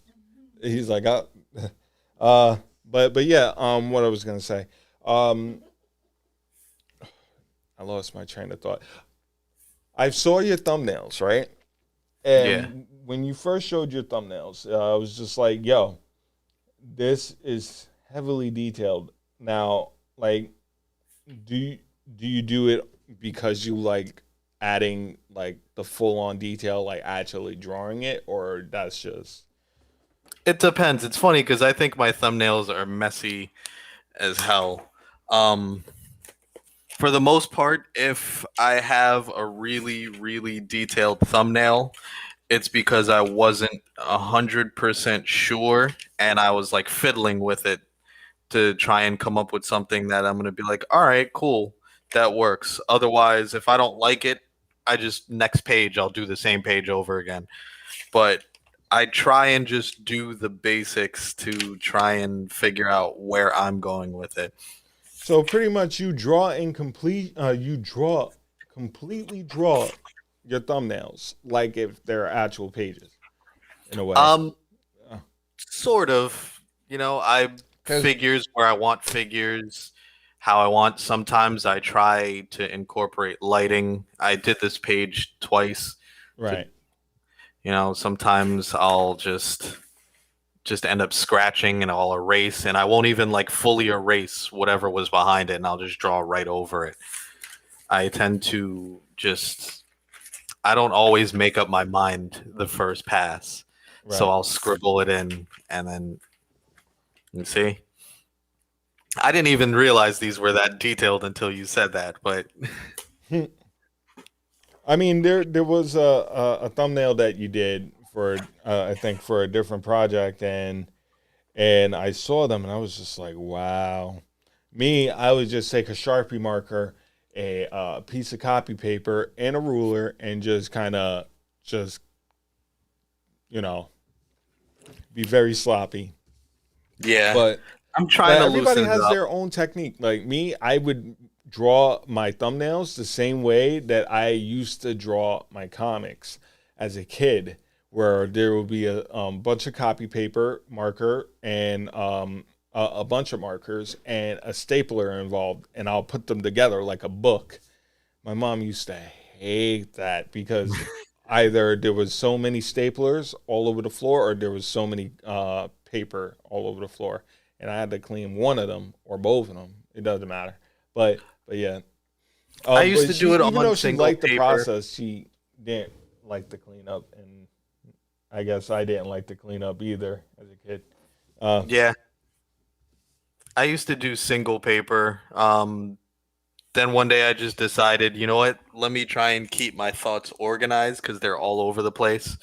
Um, and then I could just have a book specifically for, well, shout out to Starside Comics. Um, specifically for thumbnails and just my thoughts that I can write all over, I can draw all over. If I'm not sure what to do, I can flip to an earlier page to maybe another project Right. and think of how I did this and how I did that. And from there, I'll be like, oh, okay, you know what?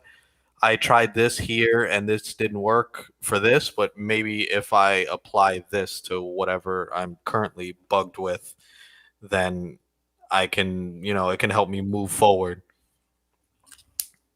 But yeah, I think that's absolutely amazing. Like because now because that's what I did for the first book. I just kind of dedicated a moleskin for um I dedicated a moleskin for the thumbnails, and then I realized that like there's so many pages left. Do I just keep going or do I don't know, and then it just became something more than just a thumbnail book.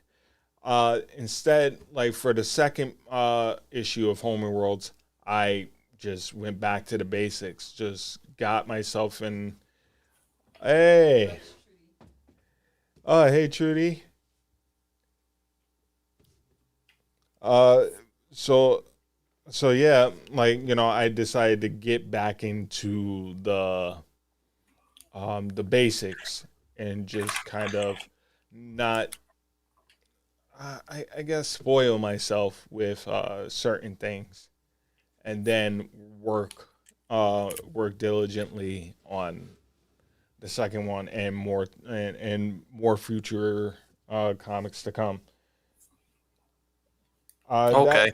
I mean, my process is a little different, and I'm surprised that like I backed away from that, and then to finally meet you, and you're like, yeah, I did that same process as well.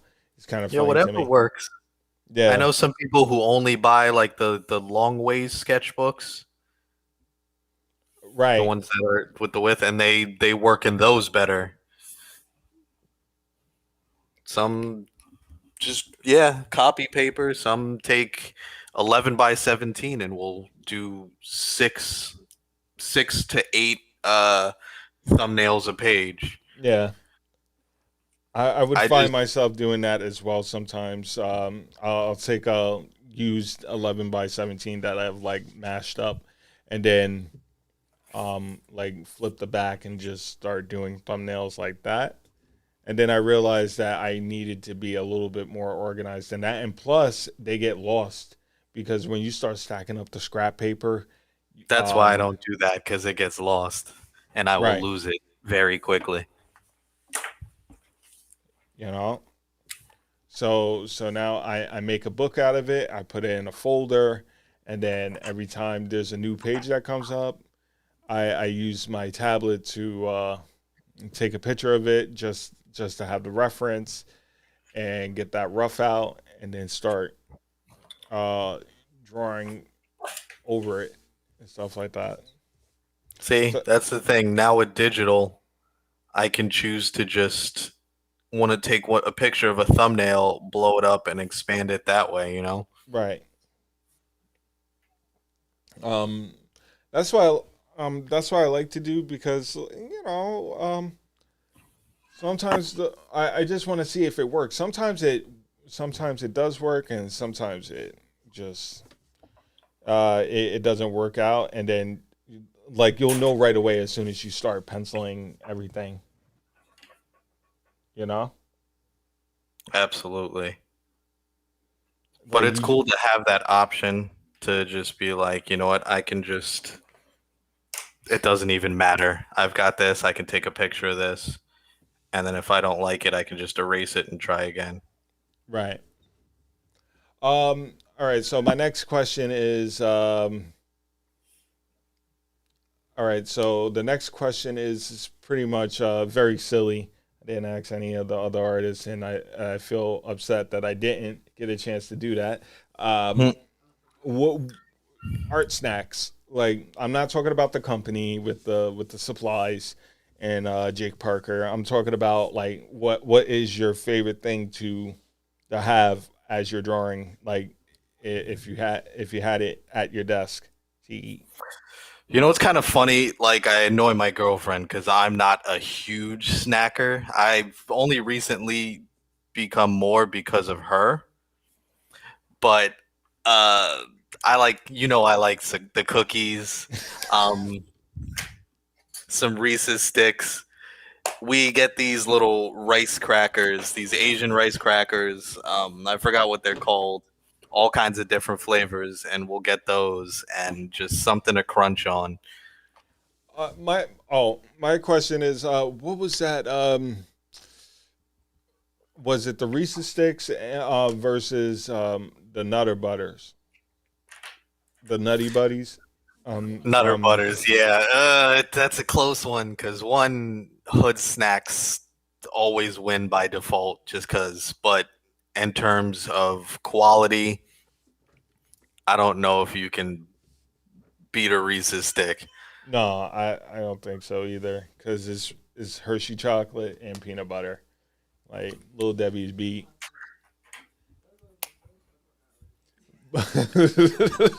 Don't laugh. We bonded. We always bonded. No. Say is if you were a pen, what brand would you be? And now that Jody mentioned it, I wouldn't be a pen. I'd be a pencil. Um, and these little cheesy General Pencil Company pencils that you get for super cheap, that's me. Cause that's all I use. I have a set of Faber Castell fancy pencils. I don't use them at all. all right. So I'm guessing, like you're saying it may not look like quality, but you do the job. Exactly. We just put in work. It's Yeah, not what it looks like. It's what it puts down. exactly. That me, I if I were a pencil, I would be this pencil right here, and this is M&G. It's from China, but it's awesome. It weighs heavy, but it carries a light lead, and it's actually very smooth. Okay. Do you I like a heavy pencil? huh? Do you like a heavy pencil? Yeah, like I like the pencil to be a bit heavy, have some weight to it because I am heavy-handed, and I'm very and I developed a very light stroke. So with the pencil, I need to have some weight so I can throw my wrist into it or throw my shoulder into it when I do it. And if I was a Okay. pen, I would be a pencil brush pen, refillable, refillable, but I fill in the right spaces. Don't laugh. It's not that kind of joke. If I was a pen, I don't know. Maybe like a Bic pen, like a Bic just ballpoint pen. They're so useful for everything. They're very underrated. Yeah. They're easy to get. They do work. You know who does crazy work on a ball pick a big ballpoint? Who? Frank Cho. Yeah, he does. His ballpoints are on point. This Italian artist I like, Riccardo Federici. Yeah. He he uses a Bic ballpoint or like sometimes even one of those like click ballpoint pens, and Yeah. I think it looks amazing. Sometimes you don't need the fancy gel stuff. Nope. Sometimes you like it all depends on the artist, and there's a lot of great artists like that. Kim Jong Gi is another one. Yeah, that Yeah. man is a beast. Yeah. Eight. Have a full blown conversation with you with inked uh a fully inked piece in a matter of minutes or so, and he's You know what I really found out? good. I saw a video of an interview with him, and he has, I don't know if it can be considered at this point, an eidetic memory. He said he can remember something like 85 to 90% of everything he sees, and I'm sure that helps a lot. Right. So once Yeah, he remembers it, he can I just put saw it it on down, YouTube. and then it's in his book forever. I definitely He can, saw that on YouTube. Like he was drawing on the whiteboard. I think. yeah. Yeah. So you can just see something once and you can remember it always. So once you put it down and you get that muscle memory, that thing's never ever gonna not be what you want it to be. Ask me what I saw 20 minutes ago. I would never, like, No clue. no clue. I have no idea. I don't even know what the last pen that was in my hand was before I picked this one up. I know that at least. I don't even bother paying attention. I just know. But yeah. So every Tuesdays, me, you, and Chris, we do the after party live sessions, and I was always hoping like, oh, you would join into that sort of thing. I don't know what your schedule is like, and then one day you was just like, yo, you going live again? Let's do this. And then we had like a bunch of like different lives as well. Um, Absolutely. it's always fun, man. Yeah, it's such a loner hobby. It's cool to do something alone together.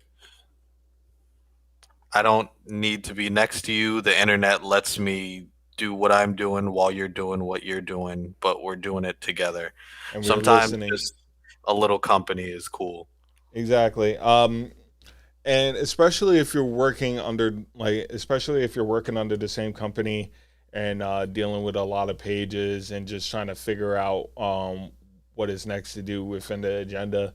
Uh, so yeah, like getting back into night shifts, getting to back into like the art direction of night shift.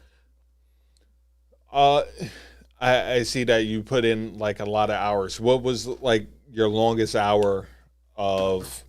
What was your longest page to do? My longest page, the double page that I did digitally, Yeah, that took what, 2 weeks? Partially because I got 75% of the way through and then started again, but just the amount of volume of character, architecture, shadows. If I had done it by hand, it would have probably taken 2 weeks just for that one piece instead of 2 weeks to do like 1 3/4. right, And I went hard. I'd go day in, day out because there were so many little details. And even working digitally, it was easier. But then I got to remember that what looks small here may not necessarily be small when we print versus right. what I think looks big here may not necessarily be big in print. Like I'm sitting here drawing a column like, "Oh, this isn't going to be that big. I don't need that much detail." And then going, "Wait, no, this is a big ass column." And then sitting there drawing someone's little face that looks reasonably big digitally and then going, "Yo, this is like 4 rows back. No one's going to see this." Exactly. Definitely. And I think that's pretty much that's pretty much the the goal is just kind of like feel it out a bit. You don't want to overdo it. You don't want to underdo it. You just want to be right there in that middle. You know what I mean? You don't want to go too hard and spend your time wasted for very little, and then you don't want to like skimp out. Right. And that's what I've also learned with you because you when you pack in detail with your pages, you like to add a large amount of people. And I mean like a whole page worth. And seeing that double page spread the other day, I was just like, holy crap. I've done like, you know, I've done pages with groups of people, but not in this, not to this extreme. It's funny because it felt like I skimped out a little bit. And It that's got to a point where I you was just like, yo, I I was can't. about to Enough is curse. enough. And I was about to, like, she's like, oh, I think we're I don't think I did enough here. I'm like, I think you did more than enough. They asked for a pack club. Spoilers, but by the buck, and then read what I'm talking about. They asked for a packed club, so I was like, yo, what does a club look like when it's packed? A lot of my inspirations and heroes, it's a weird word, but art heroes, they're people who don't skimp out, you know? And why would I? Like, I understand the point is to get point A to B as easy as you can sometimes, Right, but but it's fun. It's why wouldn't I? I have the ability to. Let's make something out of this. Let's make a world. Let's create something that looks like, yo, I could consider and imagine myself being there. I can feel what's going on. and and that's why I was like, you know what, I have to give it to Kenny. Like, you know, such an amazing artist. Um, and I got to start putting in a lot more detail into like background and also people. And it definitely gave me some gems, and it gave me some lessons that I had to put in for myself. You know, I am, like I said before, like, you know, just because we run a company doesn't mean that we don't take any knowledge from anyone else. And not saying that you are above me or below me. I just want to learn. And you Absolutely. inspired me to like to build on that and be persistent, because sometimes when you don't have the time, you're like, all right, I got to do this, and you'll try to phone it in. But uh, you are the epitome in my head. You're the epitome of not phoning it in and actually going 100%. You're filling in the page. I try. There's so much space and I got to use it, you know. There's always a little thing and you're sitting there and you're like, "Oh, you know, it'd be cool. We could put this in here. Oh, you know, it'd be cool. We could put that in there." It goes back to being a kid and seeing all these things. And I spent a lot of time, I mean, as every other artist does, I spent a lot of time daydreaming. And you think of all the things you daydream of, and you know, you're on a car ride with your mom or your dad and you're staring out the window Right. and you see all these things outside. And you're like, all right, there's a bird, you know, but this bird is in a nest. This nest is in the tree. This tree is covered in leaves. There's caterpillars. Look, there's moss on this side. There's other animals around. I literally start world building. That's, I think, one of my favorite things to do. As a kid, or Yeah, as a kid, as an adult,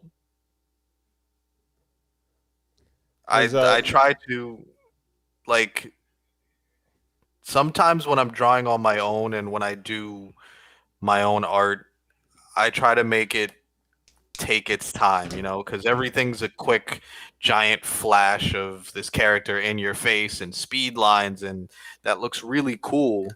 And there's always a place for that, and I love doing that too. But I also like scenery. I like sit there and just stillness. this person is taking their time. They're contemplating what's happening. I don't know how much time we have, but this is right next to me. Yeah, Like that's the they're one just that chilling, you know? that was the one that we was working on the other day. The last live. They're investigating something, and it's just regardless of what they're doing, You're there's a definitely world telling a around story them. with that piece. I really like sequential art. I don't know what it is, but just one day I was like, yo, I really enjoy world building. I really enjoy thinking about these things. Maybe it's from being a kid and loving certain movies and Right. video games and all that, but I get a chance to build my own world. Exactly.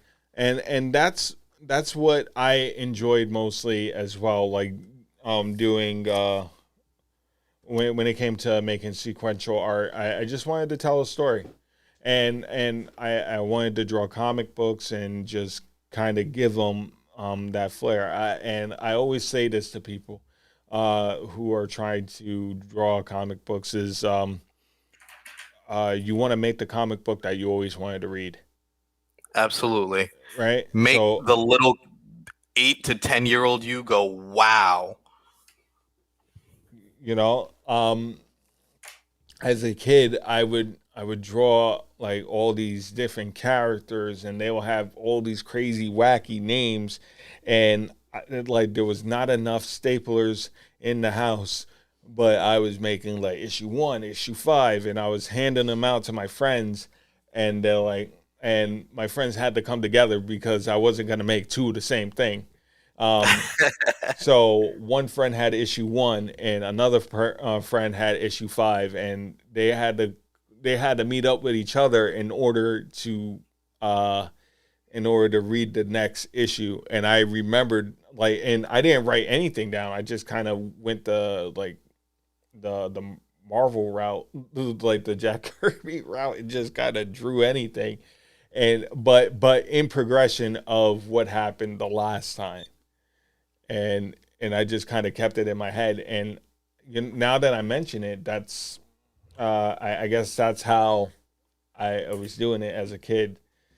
I would draw like fantasy art of Dragon Ball characters meeting Final Fantasy characters, and they're fighting each other, and they're fighting against my characters, and just doing like fan fiction and stuff like that. It is really cool to just build on that, and is like I guess we just doing it on a bigger scale. We just haven't really grown up.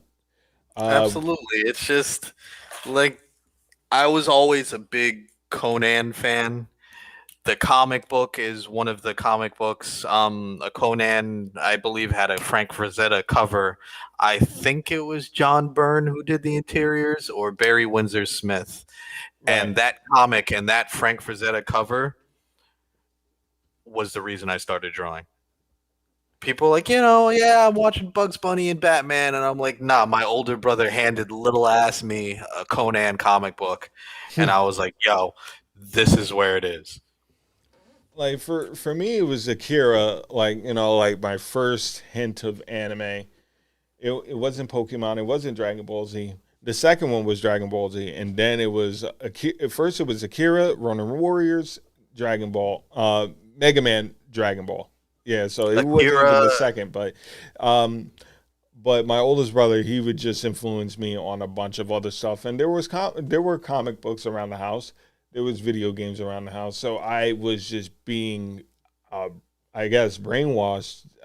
Not brainwashed, but I guess the influence was right there. You know what yeah, I'm man, saying? two older brothers, one 5 years older than me, the other 8 years older than me. The one who was 8 years older than me came home in like 92, 93 when it first came out on bootleg VHS, obviously, a copy of Akira, and little 6-year-old me watching this, who should not be. Right, That Ninja Scroll, Ninja Scroll. these things that See, I didn't watch Ninja most Scroll until Americans like weren't I was even looking at 10, yet, let alone. 11. Oh no, I was exposed young because they're older than me. I was he was 18 when I was 10, so Right. like I was already past that point.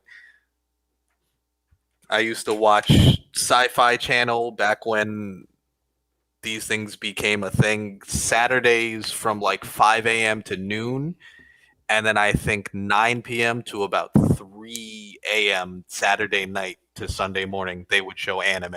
Right. I didn't see. I didn't get into the broader world of anime until like getting to meet my stepfather, and he was into that sort of thing, and he had a bunch of movies. Ones that I still watch to this day, some that I rather not mention, and and also I couldn't we get enough. Once I was on it, I was hooked. So I went and like found it, even though this was before the internet. You had to know. You either knew somebody who knew how to get it, or you had to figure out how to get it. exactly. My mom didn't get cable until like much later. So, but when she worked, No, my dad was the man. she recorded a bunch of stuff from either Toonami back in the day or anything Boomerang type. So we talking about Centurions, Thundercats, Yeah. Herculoids. My parents were always good for that. My dad was the dude. Every time we moved somewhere, my dad was the guy who knew somebody all the time. So every time we moved somewhere, he'd disappear for an hour, come back with like 3 black boxes. So we were always straight. And even my mother was part of that, or my father. They'd pick up like VHS for me. It would be Galaxy Express or like Star Blazers or something like that, or Battleship Yamamoto. Yeah. And I'm a little kid. Nobody knows what the fuck that is. Pardon my No, language. definitely not.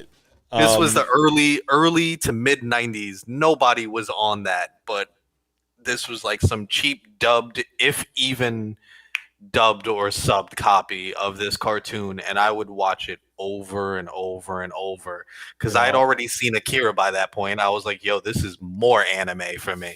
Yeah. Like watching Golden Boy at like 12, I was like, oh, I love that. Yeah, Golden Boy was crazy.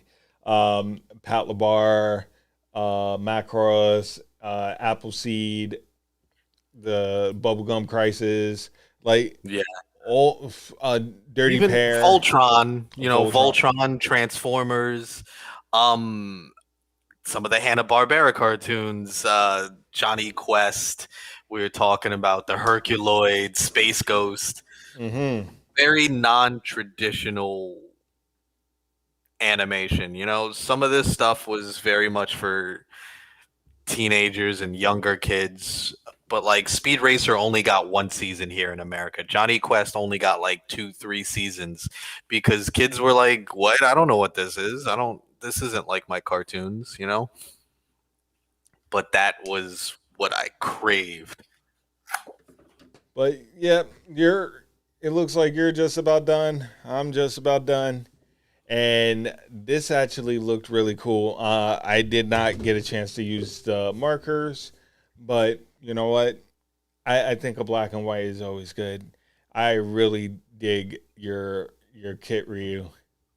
Thank you. That's the little modifications while drawing, but that's the way it works. Yep, that's the way it goes, man. But yeah, you can catch Kenny where? Right now, sort of Instagram. Now that we've gotten so much work done and I have a little bit of downtime, I might as well start posting again. Mr. MISTER _ MILLIEN. I'm on there. I'm trying to put myself on Artful. Trying to hopefully we'll have some sort of YouTube presence. But as of right now, catch me on Instagram. If you're like, yo, I need you to post something, send me a DM. Tell me to post something. Yeah, absolutely. I'll be like, all right, cool. And then also you can catch Kenny on Tuesdays. Oh, yes. Tuesdays, Divided District Studios with Sean, with Chris, occasional special guests. They're drinking, but we're drawing, Yeah, so we're doing we do a drink and draw every 10:30 to 11:30 called After Party with Chris and Kenny and myself, and we have a great time. We talk about pop culture and everything as we draw stuff of nonsense and so on and so forth. But yeah, wait. I'm not gonna say anything. Oh. I'm just joining. Just say goodbye. So, all right. So we're not gonna take a break and then close, or are we gonna you close want to it? take a break and then. Ken, is that okay? Yeah. All right. So we're gonna take a quick break, and then we're gonna do our closing statements. Kenny, it's been a pleasure. Thank you for stopping by, man. Thank you so much. Hopefully somebody gets this and enjoys it. And Yeah. Hopefully somebody gets the drawing. yeah, and enjoys it, because I know you want to do a raffle or something. I don't know what your plans are, but please let Kit go home with somebody. Yes. Thank you once again. All right, so we're gonna cut to another break, and then we're gonna make our closing statements. This was Kenny Millian. Thank you very much. I'll check you later. Thank you. See you.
All right, so we are back, and we're about to close up. So we just want to thank you guys for the opportunity to have us and to watch us.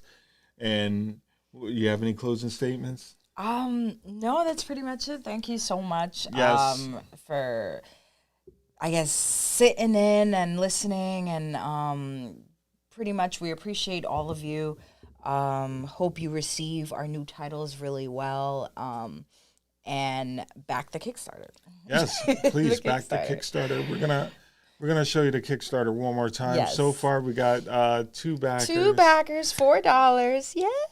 Hey, Thank you so much, thank guys. you very much. We're grateful for every single dollar that comes in and helps us go forward Reach our onto goals, the yeah. journey and everything. So we will be pushing forward and pressing on with the Kickstarter. Yes. Please check us out, and please check everything out that Divided District Studios have in store, because the more you help us do, the more we actually do for you. Exactly. We can create more. We can release more stories for new creators as well. Yep. So On behalf of Divided District Studios, thanks for watching. thank you for watching, and good night. Good night.